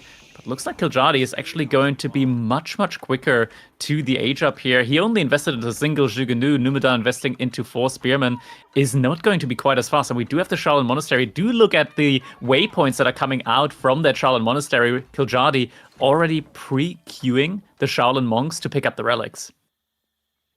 Yeah, normally, nowadays especially, we see the Mount Lu Academy being prioritized by Zhu Shi's legacy. However, there's still much to be gained from the Shaolin Monastery here, especially if you're the first one to Castle Age. You can just spend food to get out those Shaolin monks ASAP, and especially against the warrior monks potential from Rus, with their mobility. Having the Shaolin monks out earlier means that you can potentially secure the lion's share of the relics for yourself, which normally is very difficult to do up against the Rus. High trade house on the way now for Numudan as well, and it must feel a bit of a strange position to be so far behind in Castle Age as the Rus. Yeah, 100%. And the thing as well is that even though Numudan has a couple of units out here with the spearmen, don't think that he can deny any relics with them, because spearmen up against Shaolin Monastery, Shaolin monks, they're not good. They're not good up against them. These bold boys, they got a stick. They use that, even though that stick doesn't have like a medley bit at the end, they hit, and they hit fast, and they hit hard, and the spearmen, they're gonna cry at the end of the day. It's not a good matchup for them. Yeah, definitely not. I mean, although the spearmen have a very sharp, pointy stick, very sharp, pointy end on their stick, and the monks do not. They are not kung fu masters at the end of the day, like the Shaolin monks are, of course. So they're going to have their work cut out for them against them. And in combination with those lancers now being heavily prioritized by Kiljardi, more Zugunu being added as well for him. Horsemen... Actually, no. Horse archers are going to have a bit of a tricky spot, right? I mean, they will do decently up against the lancers as long as they kite the charge from the lancers and then only shoot afterwards. That's normally the necessary micro you have to make to trade effectively against these lancers. The Zugunu, however, there's much less micro potential against them. Yeah. Numudan is starting to mass up a couple of cav archers here, but we talked about time and time again, you do need a big mass of them before they really can start becoming very, very effective. Kiljardi, the Shaolin monks, they also have a little benefit up against them, is that the cav archers, they're very front-loaded in their stats. They don't do any bonus damage. What they do is mostly just base damage, and the Shaolin monk, they're able to negate a lot of that damage with their Iron Skin ability, where for a select amount of time they will take 50% reduced range damage, as we can see right here. Yeah, Numudan, even knowing better than to even try to attack that Shaolin monk, it's just able to tank up so much health there. Exactly, and Kiljardi already secured 2 of the relics for himself, this being the 3rd one on the way home for him. Now that Kiljardi's cavalry has been pushed away, Numudan is going to try to take out the Shaolin. You can see already, thanks to that iron skin, just how little damage they take, even from the very high base damage of these horse archers. It will ultimately go down. Spearmen there to meet the lancers to defend the horse archers from Numudan, but they are still feudal spearmen, so they will die pretty quickly up against these lancers. And now the Jiganu are also in position to meet these horse archers. Warrior Monk, he's being a little bit brave here at the moment, tries to go for the relic, but in the end will not be able to finish that job. There's still 1 relic close to Numudan, though, that he can go for. But I think more realistically, we will be looking at a 4-to-1 relic split here in this game. So Juju's Legacy, Kiljardi, he can definitely feel very good about that. And now that this early stage of battling for the relics is over, we do see Kiljardi investing into some economy upgrades. I think at this point, Kiljardi should also be looking for walling off his base a little bit, because right now the mobility is firmly on the side of Numudan. Having these cavalry archers just massing knights is no longer really an option when it comes to taking straight engagements, because the cav archers can always just try and pick off a lot of the knights there from Kiljardi, and it's going to be very tough to engage on top of them.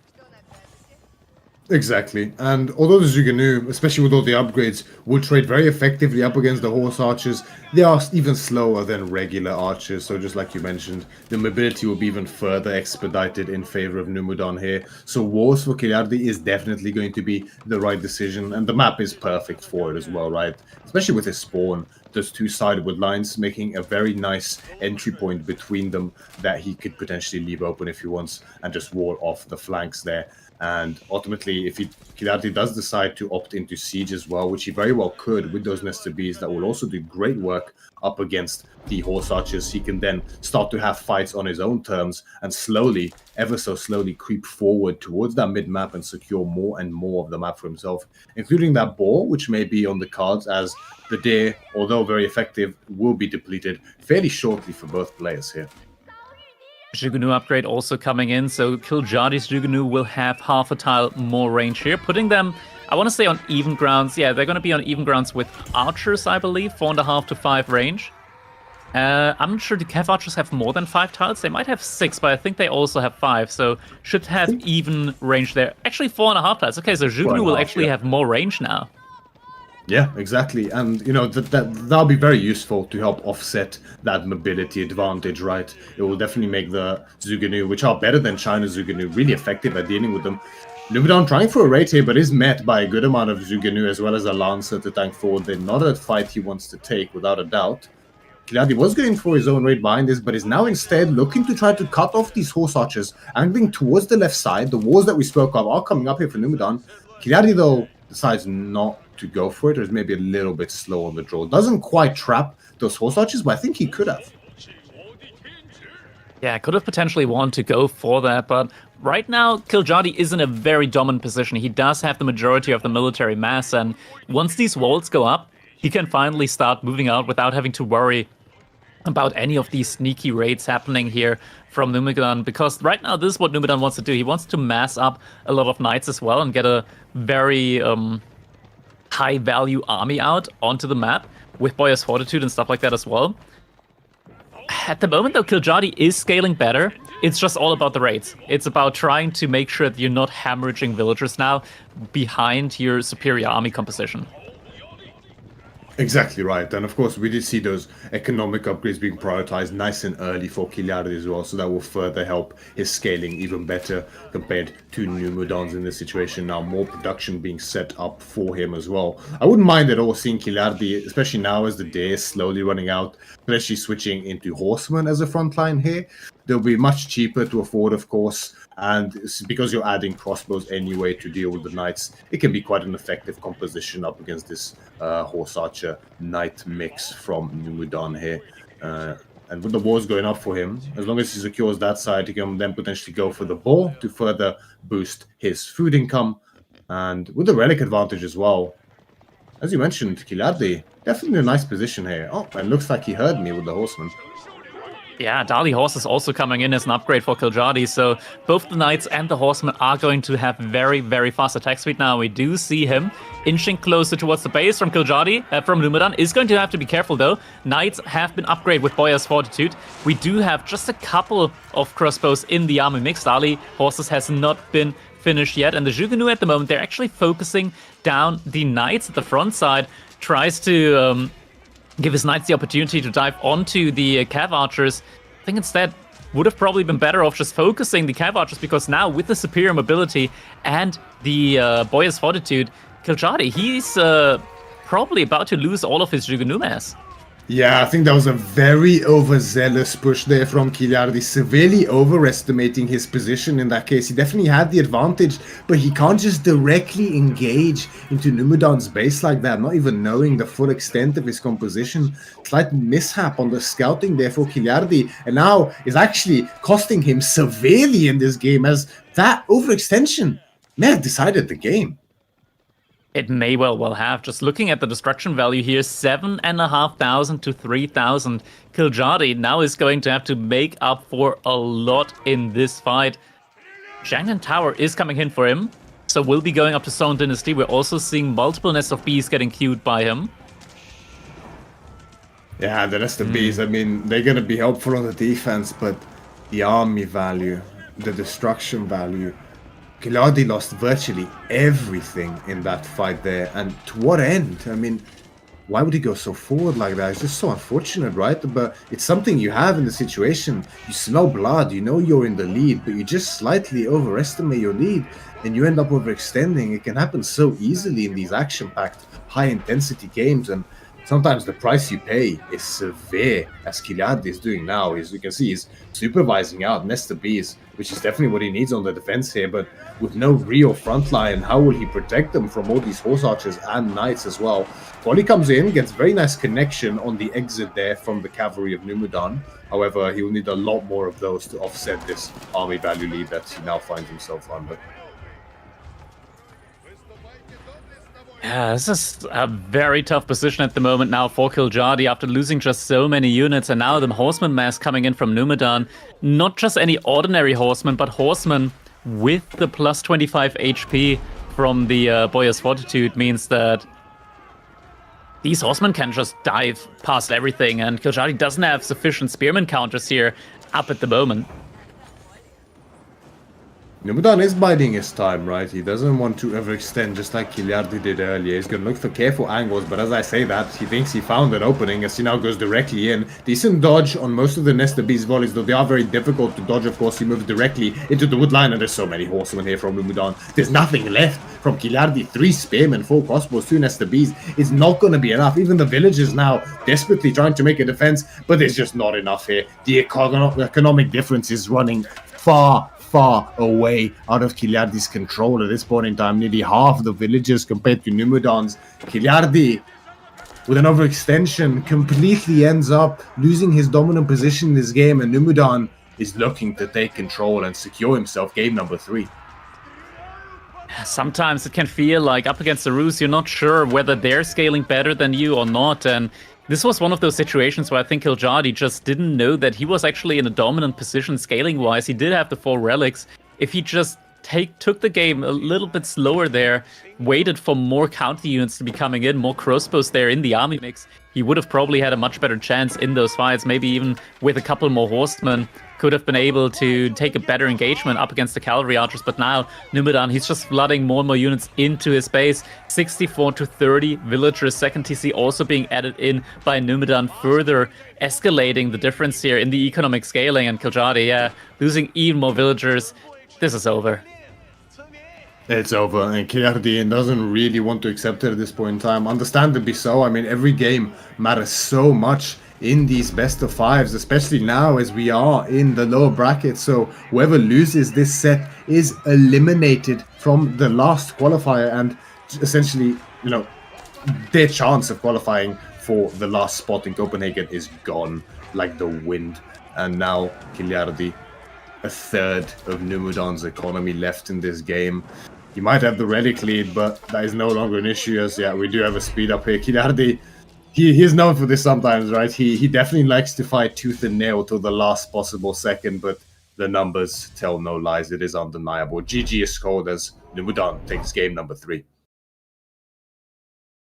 Game number 3 going over to Numudan. Kiljardi, he's now in trouble because Numudan is on match point. He is going to have to give it his all in game number 4 if he wants to still be in the contest for winning this this setup against Numudan and meeting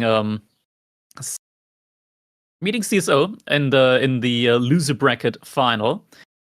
Next up, we're going to be going over to Kalogger, and it's going to be English from Kiljardi up against the Ayubits, and it looks like we got some catching up to do, so we're already able to jump into our game number 4 between Kiljardi and Numudan. So let's just jump right into that one onto Kalogger. Kalogger here for game number 4 between Numudan and Kiljardi.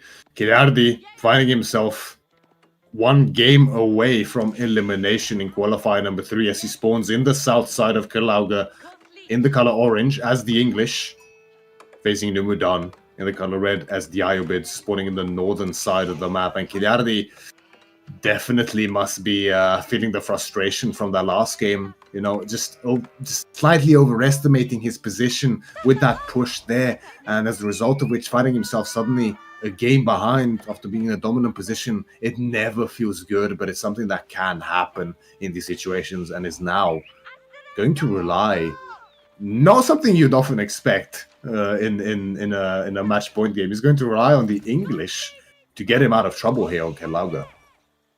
Yeah, English definitely, they don't feel, well, not just feel, they're just not the strongest civilization currently in the meta. And the Ayubids, they do have some nice synergies here on Kalogger when it comes to these fishing spots, mainly because their dots are very, very cheap. And we do know that Ayubids primarily are a Castle Age civilization. They do feel the most comfortable in Castle Age with the access to the Camel Lancer and just typical Camel Lancer archer composition, getting Manjaniques out, harassing the opponent like that.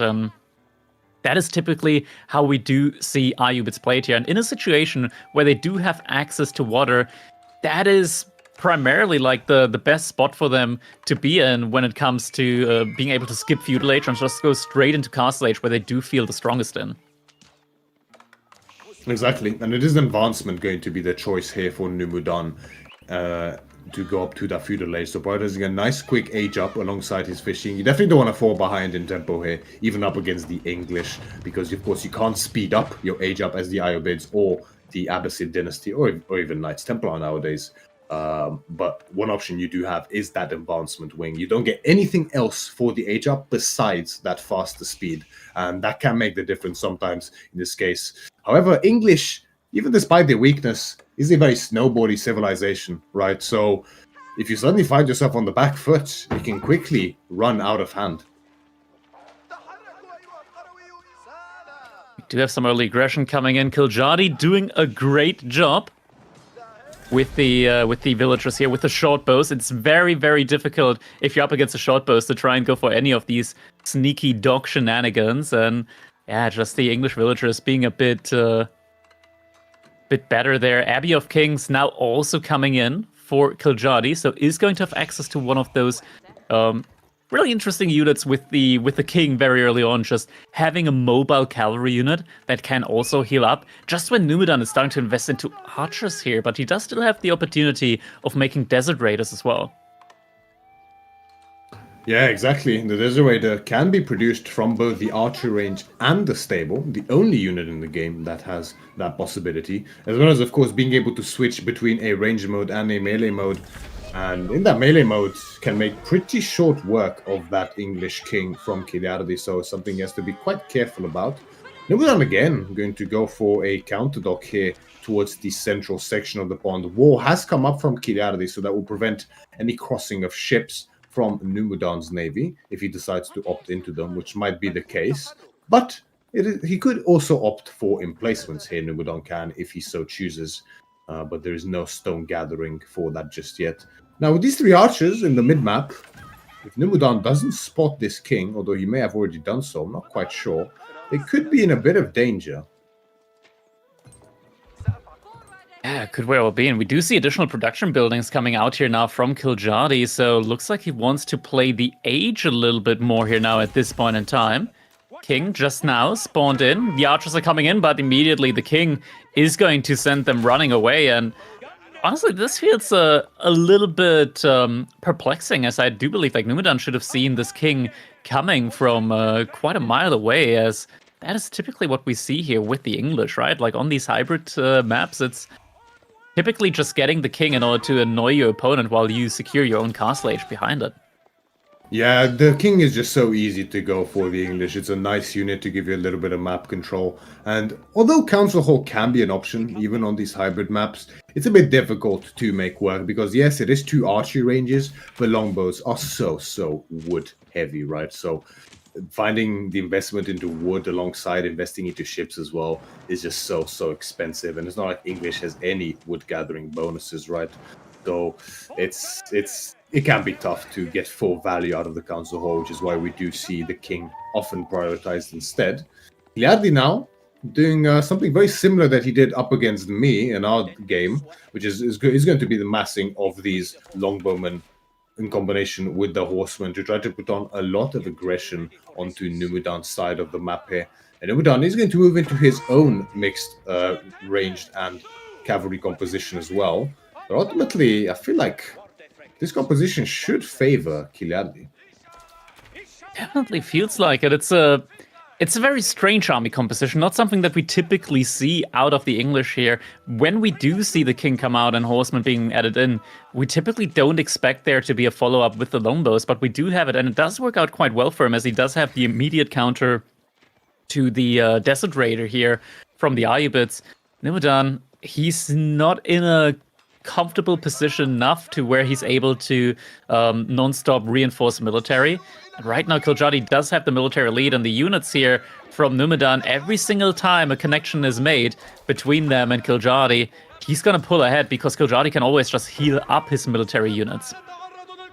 Exactly. That is the value that is provided by the Abbey of Kings, right? And it's a reason why this horseman decision, although unusual, can really pay a lot of fruit here for Kiljardi. He can just keep trading back and forth like this, pull back the injured horsemen, or even longbows for that matter, and just heal them up safely under that abbey at a pretty fast rate as well, and ultimately come out quite ahead in army value, which he already now finds himself under. Double broadaxe is in for both players, so both understanding the importance of wood on this map especially. Numudan, building up a decent number now. It might feel the confidence to move out, but yeah, decides against it at the end of the day. He did lose his scout, so it looks like he's going to wait to produce his scout again and only then move out. Very definitely a good decision. Mm-hmm. Right now, just more and more. Just more and more military reinforcement at the moment. Second dog also from Kiljardi. It's an interesting point in time now at the moment between the two. It doesn't feel like either of them really wants to go up to Castle Age anytime soon, as we do see also blacksmith upgrades coming in for both players. They're just reinforcing their military. Maybe they're just waiting for any one signal here at the moment in the game that tells them, okay, you can go age up, it is fine. But neither of these players really giving off any of these signals at the moment. So instead, we do see just this little play around here from both players, just trying to make sure not to lose anything here early on and try and find their transition point, at which point they can actually go for the age up. Yeah, so blacksmith upgrades are also prioritized, right? Kiljardi actually finding himself with a pretty nice lead in terms of that at this point in time, as he does have Steel Darrow and Undermesh in now, whereas Numudan only has Undermesh. So, ooh, nice catch here by Kiljardi on the berries of Numudan. 5 villages all there, all left exposed. 3 of them go down. A 4th one will also fall. And that's a big catch. Actually, 7 kills in total. A combination of villages and fishing ships, I think. That's quite big, yeah. At this point in time, just getting so much economy away. Numudan, there is not a big gap, and Numudan might find some villagers here that are trying to go for some walls. There aren't that many units right now that can really go up against that. Yeah, just Horseman and a couple of Longbows, so Horseman can commit to at least one of those villager kills, and the gap isn't that big, just 2 economic units, and there was a little bit of wild time now for Kiljardi. Overall, still very, very even here, and Numudan, he's actually going for a ram. Where's that ram coming up? Is he trying to... I think he's trying to contest the dock there, so yeah, ram going up inside of his base.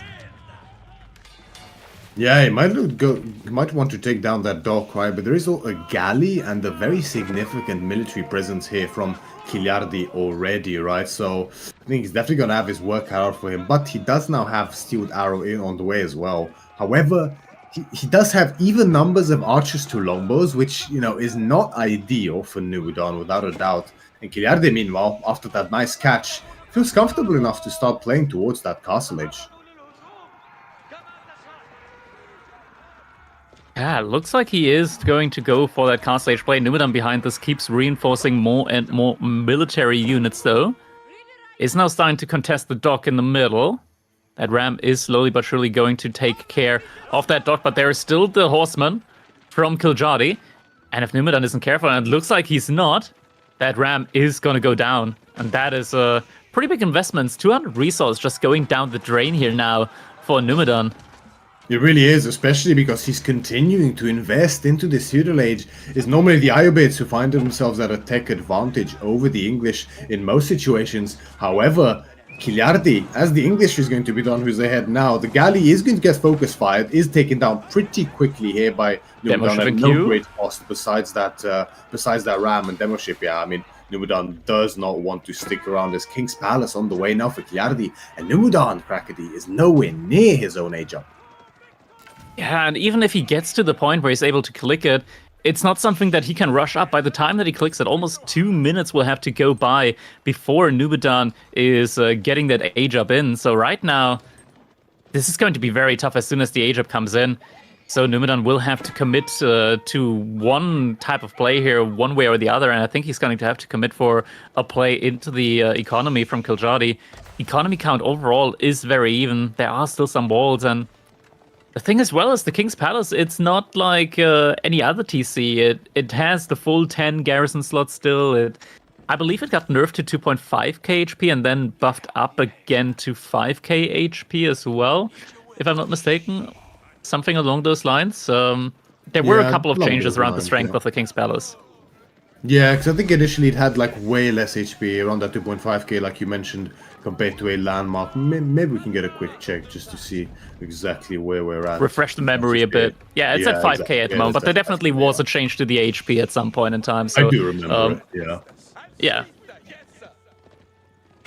Do not have the veterancy upgrades coming in now for Kiljardi. Longbowman as well as veteran horseman in on the way for him.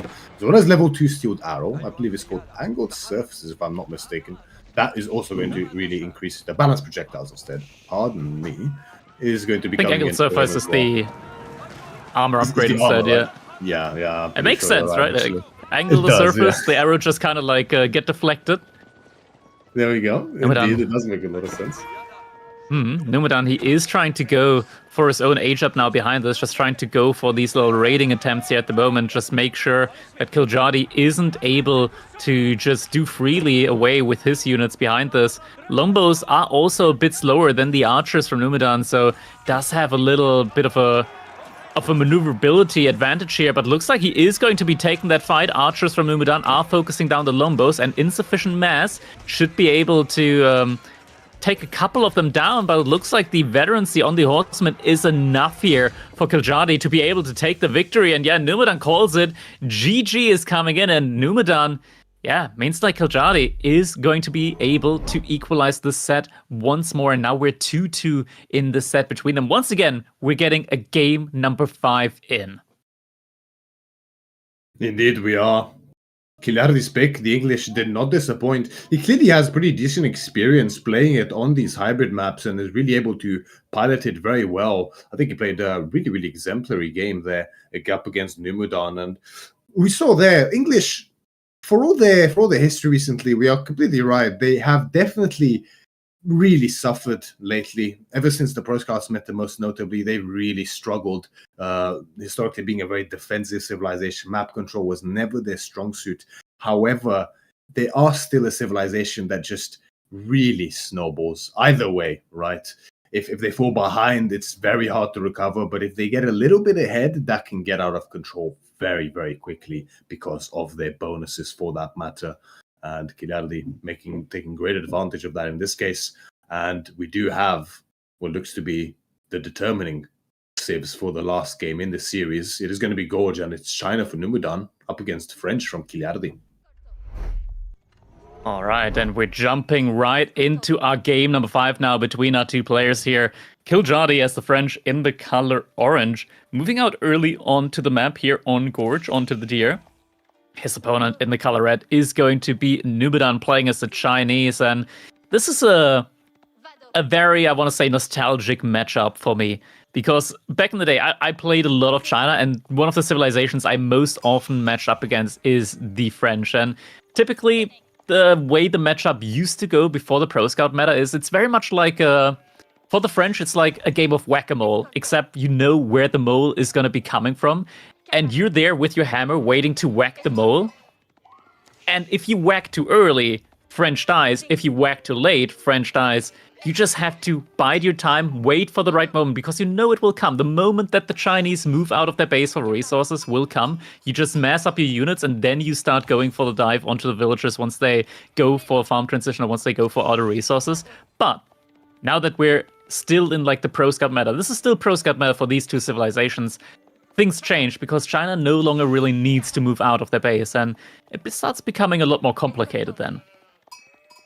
It really does, and I think the metaphor you used with the mole is pretty much perfect to describe how this matchup goes, as those Pro Scouts is going to enable China definitely more map control than they would normally have against this matchup. However, it is a double-edged sword, as the French also very apt in playing for those deer with their own cheaper Pro Scouts technology and, of course, access to a stable with the School of Cavalry that will produce faster, not only from itself, but from other stables as well by 10%. So although you have some extra food to work with as the Chinese, giving you some more map control, allowing you to get more units out to contest the French. French themselves are going to be able to swell their numbers up way faster than they otherwise would as well. And it can be a very dangerous game to play. And the fine margins here are very fine indeed. However, Kiljardi, interestingly, spotting out his early deer back with his initial scout, decides to go for it. Yeah, this is interesting in general. Just the play here early onto the deer. We're also getting a very early wheelbarrow from Kiljardi. I don't know, maybe this is just going to be like the all-in now from Kiljardi, where he's not even going to go for Pro Scouts just because he already has access to the deer there with the villagers. So his income very early on into the game is going to be looking very strong. And I think it's such a quintessential Kiljardi move as well. I know it well. Finding himself in the 5th game of this set, he decides to go back to what is tried and true for him, and that is that all-out, no-holds-barred aggression. And I mean, you know, on this map, and especially maps like Dry Arabia as well, if you have a decent day spawn, but on this map especially, because you always have those rather safe deer packs. Very rarely they ever spawn really forward, and if they do, it is only your initial deer pack that will do that, as is the case here for Kiljardi, but he spots it early, is able to gather it. In such instances, skipping Pro Scouts can actually give you a tremendous amount of value here as the French, because if you're able to just keep your deer pack safe, because normally you can't really contest the opponent's deer packs, especially in a spawn like Numudan has with double retracted deer packs, then you save yourself so much resources and you're able to swell your night numbers way earlier as Kiljardi and put on the aggression way faster than what China is used to. And they can catch players off guard quite severely. The knight hits the spear. It's able to pick a one early off there. This is the kind of thing, right? Like, spearmen are the direct counter to knights. However, in a one-on-one engagement, the knight will still very, very easily beat out the spearmen, not just because they do so much damage, but also because of the attack speed difference. Spearman attacks once every 1.8 seconds, a knight attacks once every 1.5 seconds. So the one-on-one engagement, the spearman would actually get one attack of less than the knight will, meaning that you don't actually lose that much health on the knight there.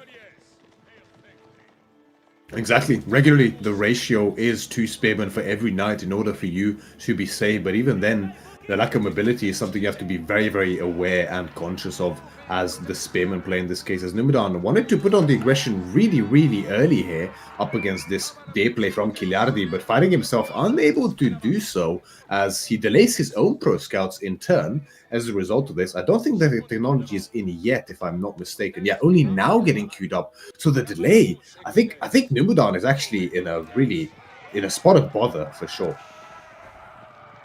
I'm not too sure about that. I think Numudan found a good amount of sheep here, so I think economy-wise, in the side of his space, he should still be fine. Yeah, there's still a good amount of sheep, and he can just very quickly supervise the stable now, get a ton of these scouts out. And it's nothing that Kiljardi can really do at this point in time to immediately punish that.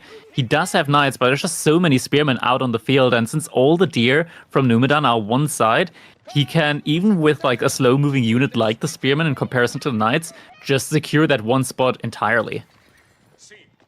It's true, it will come down to these very fine timings that we spoke of, right? As you mentioned, there's so many spears out here for Numudan, so Kiljardi has to be careful with those knights and some horsemen now on the field for Numudan as well. But the archer numbers are building for him. Kiljardi did go for that early wheelbarrow, so that's going to pad his economy quite nicely behind this as well. And with that far out deer pack, if you can just keep massing these units in time and not throw away anything as the charge almost connects on the spearman, looking to bait out the brace, but the brace I think has already been used by the spearman. And these archers, Kiljardi overextending a little bit once again, two of them go down for free. These early pickoffs, especially while the archer mass isn't that big yet, they are very, very decisive. Well, it just takes away so much of the strength here from Kiljardi. You need up like 10, 11 archers in order to start one-shotting these spearmen, so losing archers early on feels very devastating. It really does. You have to be so careful. Normally, we do see a lot of players prioritizing just keeping their archers home up until they get to that 9, 10, 11 magic number where you are able to one-shot those spears and have just a couple left over to keep doing so if they do die to any forward play by the horseman or the spearman for that matter. Kiljardi definitely has to be careful. Actually, instead, now opting for his own spearman behind this. So this is a very interesting decision, Crackedy. That's pretty much hotly debated. How do you feel about it? I think it's a very good choice to add in your own spearman if your opponent's just going horseman and spearman, because now the horsemen, they are going to have a very, very hard time when it comes to diving on top of the archers. Just spearmen counter the horsemen so much more than horsemen counter the archers. By the way, fellas, we do still have more giveaways going. Currently ongoing, we do have a giveaway for the Glorange game buds from Steelseries. So if you want to participate, !Glorange in the chat is going to enter you for that giveaway. So if you want to win some of these amazing earbuds, !Glorange is going to enter you into that. Get the sound quality you need as well to potentially give you an edge and also get up to this top level as we see Kiljardi diving towards that village, putting a decent amount of hurt onto it and picking off actually 2 spearmen there in exchange for some health on those knights. But chivalry is almost finished for him, so definitely good read on the situation here by Kiljardi to get that in ahead of time and playing aggressive with his knights in turn to get value out of it pretty much straight away. And like you mentioned, the spearmen is an interesting one, right? Because they definitely are heavy on in the food department. Of course, 60 food for each spearman, more expensive than a villager. And your knight mass will suffer, your archer mass will suffer. When it comes to these engagements, it's going to really help, like you mentioned, against these horsemen, making it so hard for the spearman horseman player to get a good engagement. However, Numudan recognizes this and instead of investing any further into this feudal age, rightfully goes for that castle age with the Imperial Palace now being pushed up by 11 villagers building it. And I do wonder to what extent we're going to see Lancer play here from him, considering there's already spearmen on the field from Kiljardi.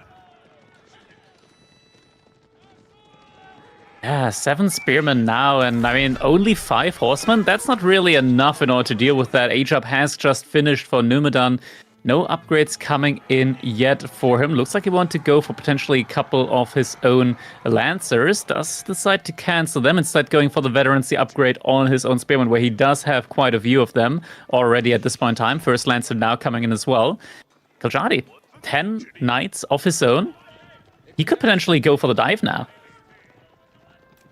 He really could, right? I mean, Undermesh is only 20 seconds out at this point in time for him. So looks like, still heavily investing in this age, and he has the composition needed to really offset any kind of unit Numudan can produce. The Knights will deal with any men-at-arms as well as Lancers, and the Spearmen will only help against those Lancers as well. The gold mine is heavily under threat here. I don't think Numudan expected this level of investment from Kiljardi, especially with the Spearmen.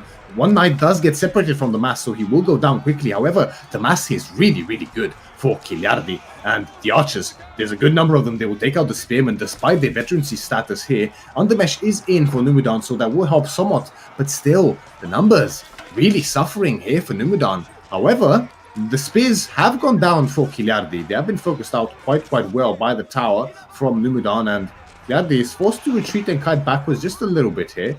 But Numudan can't overextend too much, of course. And Kiljardi, he's letting off a little bit of the pressure at the moment.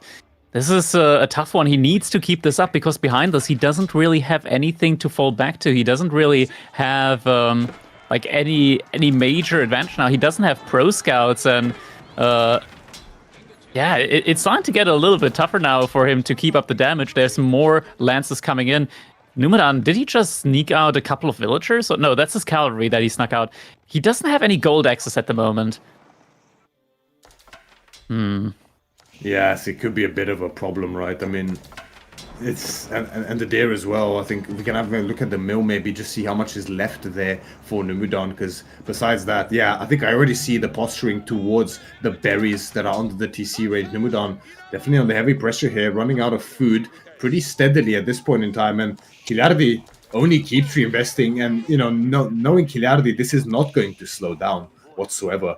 Looks like Numudan did move towards that northern deer pack from Kiljardi's base. I think he definitely wants to take these deer away. And I'm really surprised actually that Kiljardi hasn't made a move to secure that yet, with like 5 villages, a mill, and an outpost that could be very invaluable for him at this point in time. If Numudan is able to bring those deer back safely, I think Kiljardi could find himself in quite a bit of trouble. Yeah, now we do see that village getting burnt down. Numudan, he is going to find himself housed with that. We do have one spearman finding those scouts out there, trying to pro scout the deer from Kiljardi. Clash is coming in now. Once again, we do have a good bunch of spearmen here out from Numudan. Also a good bunch of palace guards in as well. And Kiljardi, no more spearmen here as a front line.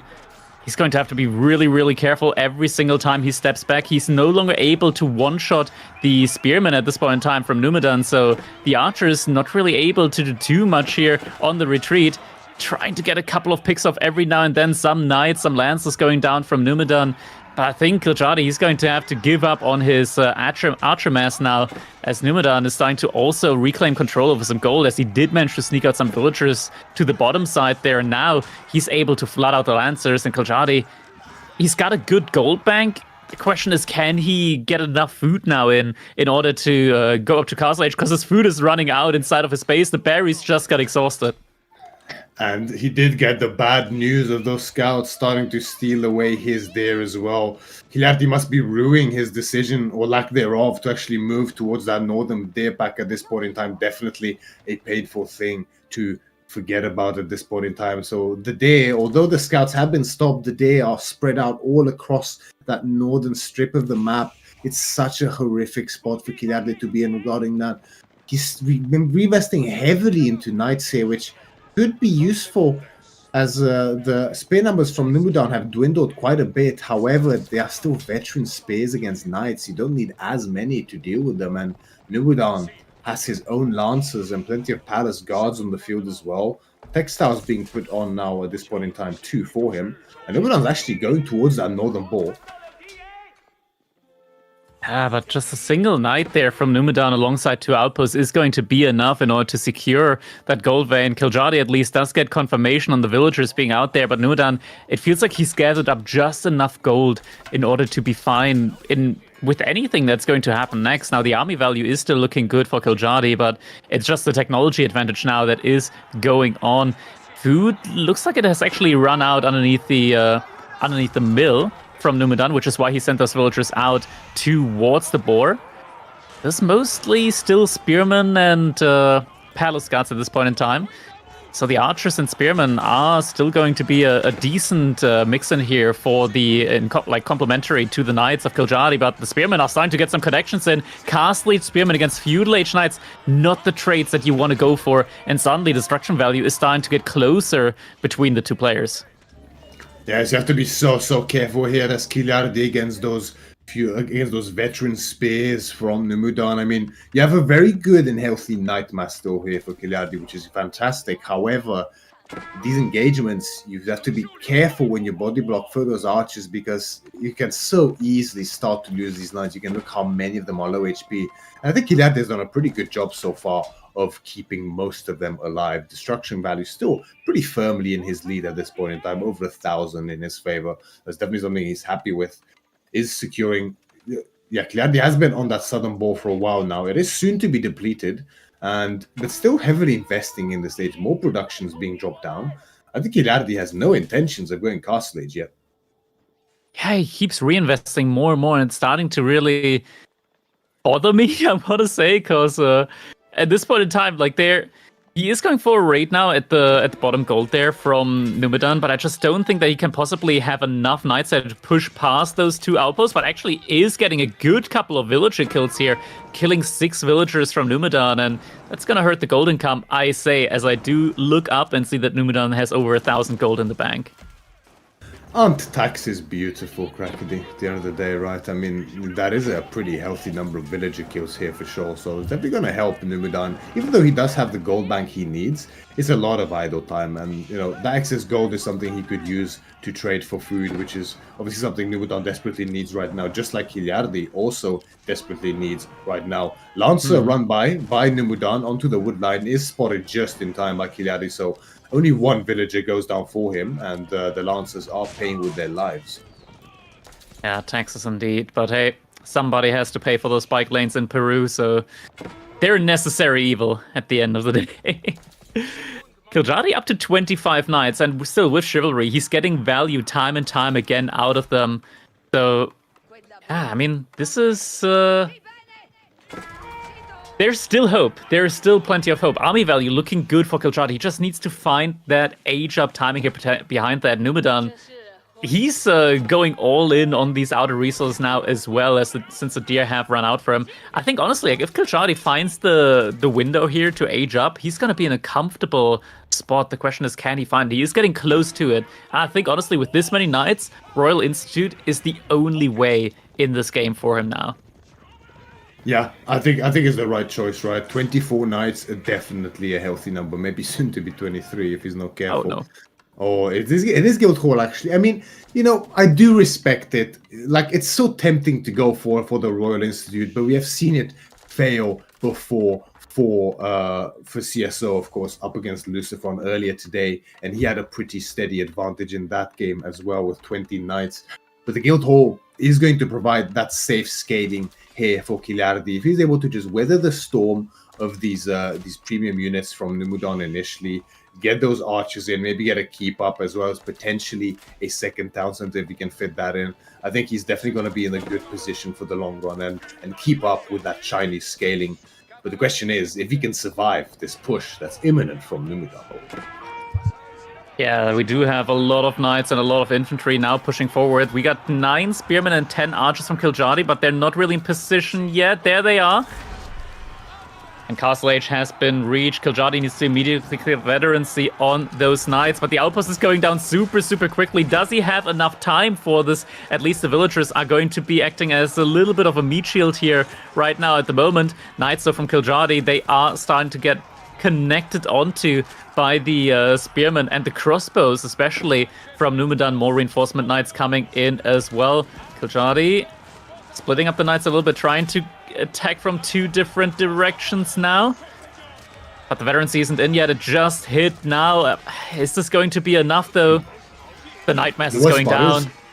It is going down, and that was the only gold mining going in from Kiljardi as well, right? And all of the villages there have went down. Pretty firm villager lead now in favor of Numudan behind this, and so many of the knights have died. But the fight is actually not too bad here for Kiljardi. He pays a heavy price for it, but he does weather the storm. The push is stalled from Numudan for this point in time.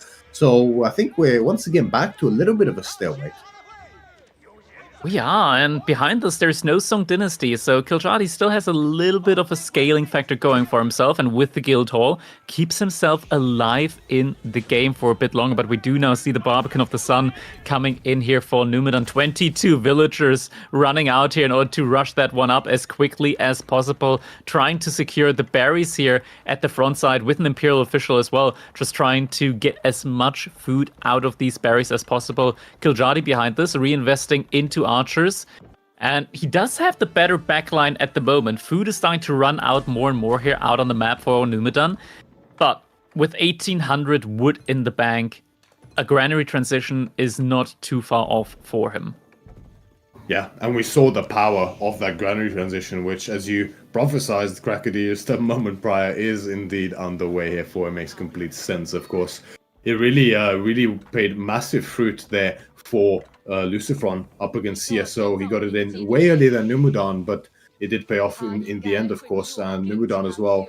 He just has to bide his time a little bit, and his food income is definitely going to severely exceed Kiljardi's soon enough once a few of these are set up, and the layout is also very good for Numudan here with plenty of space for those granaries. However, notable difference is that Guild Hall. It is ticking. The food is accruing over time. And ultimately, soon enough, Kiljardi will have a very nice padding of food that he can call upon, either to bail himself out in a fight that doesn't go his way, or remass severely, or buy himself an Imperial Age outright. Village count has just been evened out now between Numudan and Kiljardi, as Kiljardi does find 4 additional villagers to take down with his knights. Now, Numudan, I mean, the knights are actually a little bit trapped here now in the back of Numudan's base. I'm not sure if the walls have been complete yet, like how many villagers Numudan pulled for that wall. 2 villagers only, so there's still a window of opportunity for Kiljardi to get out of Numudan's base. Did lose a couple of knights there, but is going to be able to go for the retreat unless any quick wall shenanigans are coming in there from Numudan.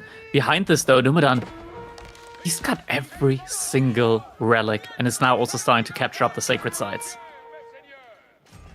Yeah, that's the issue, right? With Kiljardi's heavily extended feudal age, although he got decent value from it and really put Numudan on his toes, ultimately, you know, the point of an extended feudal age play like that is to either get extensive damage or to just kill the opponent outright, and I think neither of those were really achieved by Kiljardi, although it wasn't terrible, of course. But the big price you pay is those relics. You can't possibly keep an eye on the opponent's villages, monks, and army all at the same time effectively, so Kiljardi sacrificed those relics. However, gets a really nice engagement early on here. The Nestor Beast, big shot, decent connection, not horrible for Kiljardi, but still plenty damage done on that back line. Kiljardi maybe a little bit overzealous with this push here. I think he thinks he can kill Numudan outright, but I think he's far from that possibility, as the triple Nestor Beast is doing so much work here.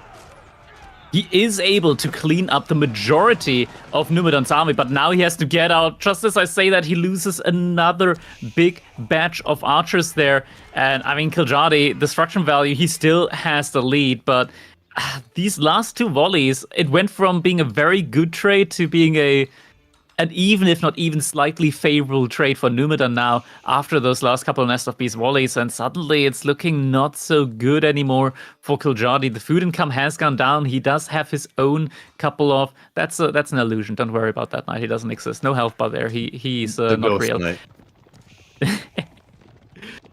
Oh yeah, Kiljardi, the food income isn't looking too hot for him. Can we actually take a quick gander at that guild hall and see just how much food is sitting in that bad boy? It is 1,020.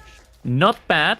We just need that amount again, and we could go up to Imperial Age. The question is, do we want to do that? Because Numudan behind that, he's adding in a second TC in Song Dynasty, and the second farm cluster around the granary has been finished. So his food income is going to be looking very, very solid in just a little bit of time.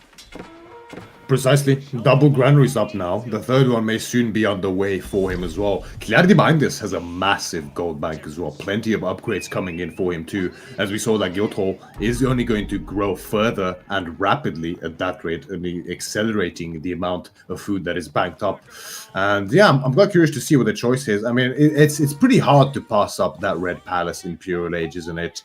Because quite rarely, especially against a civ like China, not often do you have the opportunity to just call in over 2,000 food and then remass to kill your opponent. It's a great thing to think of, but it's a difficult one to pull off, and rarely is that situation possible. And I'm sure Kiljardi recognizes that. He's actually slowing down his unit production completely. He hasn't made any other units for a little while now. So I think with that gold bank, I think he's thinking of maybe calling this in and going for that Imperial Age. Yeah, it certainly feels like one of those situations where he just doesn't have another option. And there we go. Resources have been called up now out of the guild hall. Red Palace is coming in.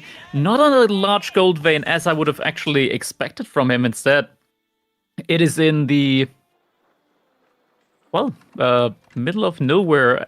Does somewhat touch a couple of wood lines and edge into one of the sacred sites, but it doesn't protect any of the gold veins, which could be a factor in just a little bit. I think he might need to secure this one up with another keep. It's protecting the forest of the Ghost Knight. That's true. That one knight, he needs protection. Keep him safe. Exactly. It's already not much left of him, right? So I guess the Red Palace is gonna make sure whatever is left of him will persist. But yeah, I mean, I guess part of the reason why we don't see the Red Palace towards that northern gold mine is going to be the fact that he doesn't really want to interrupt his gold gathering. Granted, he already had a lot in the bank anyway, but he probably wants to get a lot of upgrades here, and that is the case, right? We see the fertilization level 3 coming in for him, as well as elite arbaletier coming in as well. And most likely Horseman, Elite Horseman will be the next choice for him here as well. It makes sense. Enlistment incentives, an option as well. So many great upgrades for the French in the Imperial Age. Yeah, it is going to be the Elite Horseman. And once these are in, I mean, the Guild Hall, maybe we can have a quick look to see what he decided to go for. They sticks on food, or yeah, so it is on food. I'm not sure whether that's something he forgot or if he it's an intentional choice. It could be intentional, as the food transition is not 4 yet, right? So having that bank is going to be helpful. But Numudan, not far behind. Yeah, not far behind indeed. And he does have this very large resource bank at the moment, and can go for Imperial Age at the drop of a hat. And there we go. Great Wall Gatehouse is going to be coming in. Most likely will be actually not on his farms. It's also in the middle of nowhere. What is it with these defensive landmarks in the middle of nowhere? Yeah, it's a bit curious, isn't it? I mean, I guess it protects the gold mine as long as, you know, it protects the idea of a gold mine. Yeah, it's you know, I mean, I guess if he stonewalls it, that makes sense, right? Yeah. It does seem like stonewalls are going to be set up, so that will help somewhat. But those granaries are indeed exposed. We'll see how much that plays into effect later on, of course, as Numudan upgrading his spearmen. I'm sure crossbows will be next as well. And there's a decent upgrade lead here for Kiljardi. He actually prioritized a lot of his upgrades as he was aging up, so the economy should be in favor for him. He does have his own second and indeed a third town center up for him as well in that northern side. So he's going to expedite his villager production quite significantly here to catch up and indeed exceed Numudan at this point in time. But the 5 relics, Crackedy, that's definitely concerning. It is. It's a lot of passive gold income, and not just that, there could be the chance long-term for a Yuan dynasty to come in. Do have a couple of knights trying to break past the wall, and they're going to find behind it a wall. And there it is. Yuan dynasty is going to be coming in. Numudan, he will unlock access to the pagodas. Interesting... well, not just interesting, it's a very, very strong economic building, a religious economic building. You put a relic inside a pagoda, no longer will it only give you 80 gold per minute, but rather it will give you a mixture of gold, stone, wood, and food, up to a total of 250 resource per minute. So it's actually a little bit better than a relic with tithe bonds. Exactly. A pagoda relic is in fact equivalent to 5 to 6 villages, depending on upgrades. So a very worthy padding of economy at no population cost whatsoever here for Numudan. And Yuan Dynasty, I mean, it's a very useful dynasty to have either way. So without a doubt, a very worthy investment here for Numudan. The additional movement speed on his units, his infantry units, is going to be very, very effective here for him from the Yuan Dynasty bonus. Kiljardi making a key play towards his northern side, trying to secure that neutral market as well as the stone mine, the sacred site, and the gold vein as well here for him. Spearmen in position are going to deny it, however.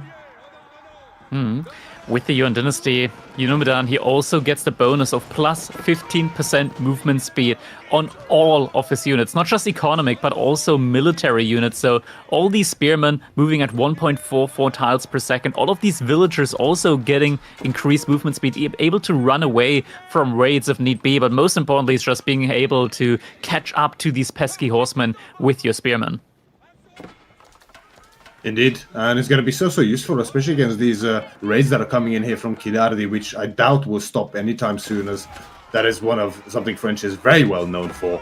Once that Bloodlines is in, especially, which is now underway here for Kiljardi. Cannons now in queue as well. One on the field already, second one soon to make its way onto the field as well. And Numudan, I mean, this is something Numudan is very known for by now. The siege numbers are climbing quite rapidly for him. 4 Nestor Bees on the field, 2 Bombards, another one in queue. He's just going for a massive death ball that after securing his base fully, he's going to push across with.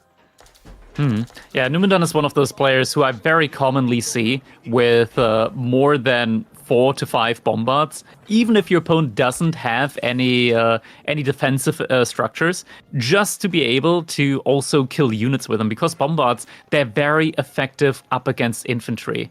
Very, very effective. They just deal so much damage to them. Melee infantry especially tends to get one-shot by them unless it's like an armored unit like a man-at-arm. Not really something that we do see French go for anyway, so they will most likely just be used to try and focus down any of the arballetria that Kiljardi has access to. But we're also seeing the upgrade coming in for the bombards, additional attack speed for them, and that is going to be very, very strong. The reload drill, it's just meaning that the bombards will fire so much more often, get their damage out, and yeah, I mean, not just up against these defensive buildings, but also up against the units from Kiljardi. That's going to be a lot of damage coming in. We're getting incendiary arrows in now as well. So Kiljardi, he is reaching his late game strategy now, as the French's late game composition of just mass arballetria and horsemen. Exactly, and late game French is not to be underestimated historically. Not something has really been considered very strong, but I mean, with the guild hall especially, and pretty good map control here for Kiljardi, is something that cannot be underestimated, especially due to the mobility advantage that French do have, of course, thanks courtesy of that Royal Bloodlines, cheaper cavalry as well as cheaper range units. Numudan going for a full run by now with a lot of his population. Sitting at 200, this is a common strategy to just trade out some units here with, well, I mean, with the bank that Numudan has, is definitely a prudent choice, right? You want to use up these units. Many horsemen into position. Kiljardi is actually making a full push frontally as a result of that, as most of the siege for Numudan behind that Barbican relatively safe, but Kiljardi is doing a full run by with the horsemen instead onto the granaries. That's not a position that you can engage into directly, of course.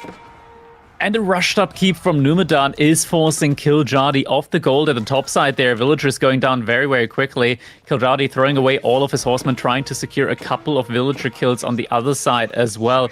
Kiljardi, though, he does have a lot of these TCs with the Red Palace in placement, so Numudan, his run-bys here aren't quite as effective, and Kiljardi's economy count overall just looking very, very solid here at this point in time. Both players having a very, very comfortable economic polster here behind this that they can always fall back onto. It's not like any of these raids right now are going to immediately end the game here for these players. They have more than enough resource in the bank to remass their army and be fine that way. But Kiljardi, he does see the pagodas here from Numudan, so he knows that this guy, he's booming. Oh yeah, and he's booming hard indeed, without a doubt. I do wonder if we can have a quick little look at the guild hall I believe by now the food should have been called in. Yeah, very good. Done, very well done by Kiljardi. This is extremely important in this kind of a situation. Gold is running out very quickly here for both players. Both players running pretty heavy gold composition, not to be the Arbalete 3, as well as the cannons for the French, and of course heavy siege now with the addition of hand cannoneers for Numudan's Chinese as well. So gold is going to become a very important resource for either player here, as both trade posts are secured now for Kiljardi, so no sneaky trade attempt is going to work for Numudan, at least without making it obvious, of course. But Kiljardi does have the padding of that guild hall with the gold that is being accrued there. Numudan, however, with the siege mass, is starting to push ever forward, and the keep at the center falls, and Kiljardi has to remass quite quickly here to challenge this mass. And the reload drills behind all of this means that Numudan, he is going to be able to push past all of these production buildings very, very quickly. Kiljardi is still trying to get some raiding in, a couple of horsemen running through, but I think it's a select all army hotkey there, as they were actually in a quite good spot earlier, trying to take down one of the pagodas there. We do have Kiljardi go for the runaround here. I think he also might need 1 or 2 more cannons in order to have a little bit of anti-siege capability there up against the siege mass from Numudan, as currently that is like the primary reason why his arballetry can't really compete in these fights. These nest of bees, these cannons behind it all, just doing so much damage to his backline. And he's running into... Oh no, the guild hall! Oh yeah, the guild hall, that's so big. If that goes down, Kiljardi is really going to suffer. If he at least remembers to call in the gold before it goes down. Is he going to call it in? We can't quite see because the big ship. He does. Oh yeah, he does call it. Oh, thank God. Gold secured, at least for the moment, is going to have to repair that building. But yeah, I mean, this is a tough spot for him to be in at the moment. He really desperately needs to go up to like 4 or 5 cannons at the moment. But even if you get to that point in the game where you have those 4 to 5 cannons, the bombards from Chinese just being superior, firing a lot quicker, it makes trading out your siege very difficult. It really, really does, right? And on top of it, I mean, you know, the cannons, I believe, are also more expensive than the bombards, if I'm not mistaken. So it's going to be even tougher to match up the mass in that regard. Of course, you're also dealing with a 5 relic deficit. I mean, both players have... Wait, oh, same they're not? actually. Wait, oh, we check again. We missed it, it looks like. 300, 600? 350, oh, yeah. 500? Interesting. So a bit heavier on the gold. Why? A bit cheaper on the... Well, the cannon, I think, if I'm not wrong, has just better stats, almost fully, if I'm not mistaken. They're quite close, but I think the cannons just do more damage and have more range, I believe. Obviously, they don't set up to fire either.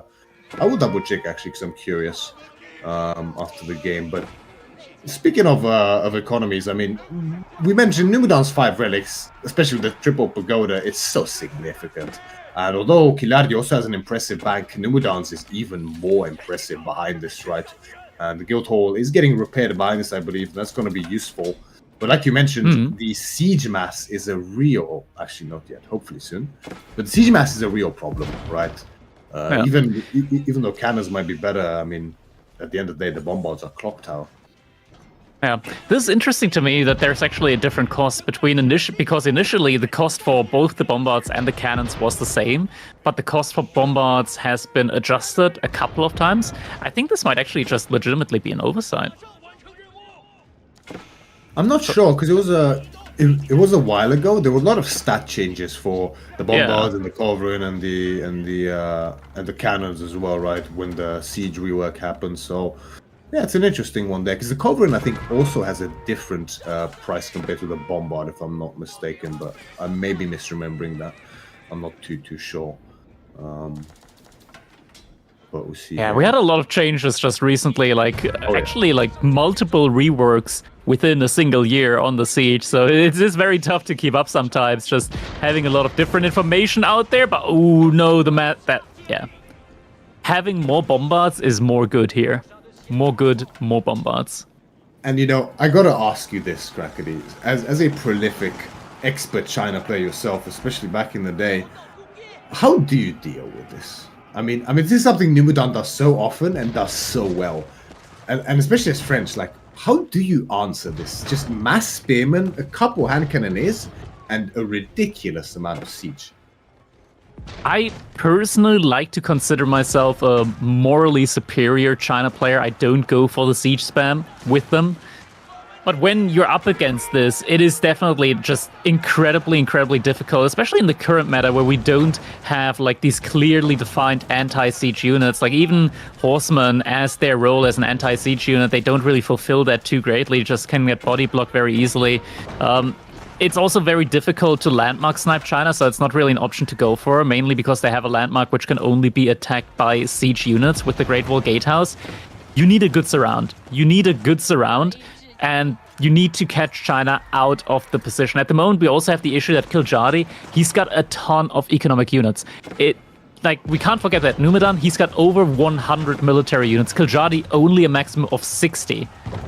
As long as that's the case, you can't really expect him to win these fights, but I'm not sure if he realizes that he needs less villagers at the moment in order to win these fights. Exactly right. What was the risky run in that situation is that you just can't remass effectively well enough, although there is a healthy bank behind this, so Kiljardi, definitely something he should utilize. The issue is, like, as you mentioned, there's no clearly defined, oh my god, the nest of beast volleys are just too much here for Kiljardi, as he's on his last ropes in this game. I mean, theoretically, I guess mass men-at-arms maybe has a chance here, but there's still 20 plus hand cannoneers. There's just no real way to deal with this, and Numudan does this so effectively, but my god, do I hate to face it. It's so potent.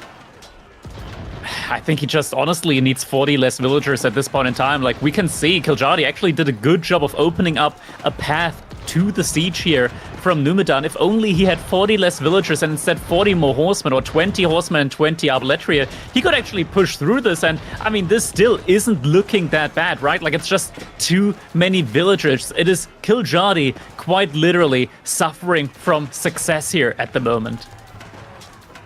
Exactly. I mean, you know, Numudan deleted a bunch of his villages to get up to this mass, and I mean, Kiljardi actually did a decent job of wiping the mass at this point in time, but I mean, it's so easy for Numudan to remass with the bank that he has behind this. I wonder if the guild hall has at least been repaired behind this for Kiljardi. Maybe we can have a look and find out. It still hasn't? Oh.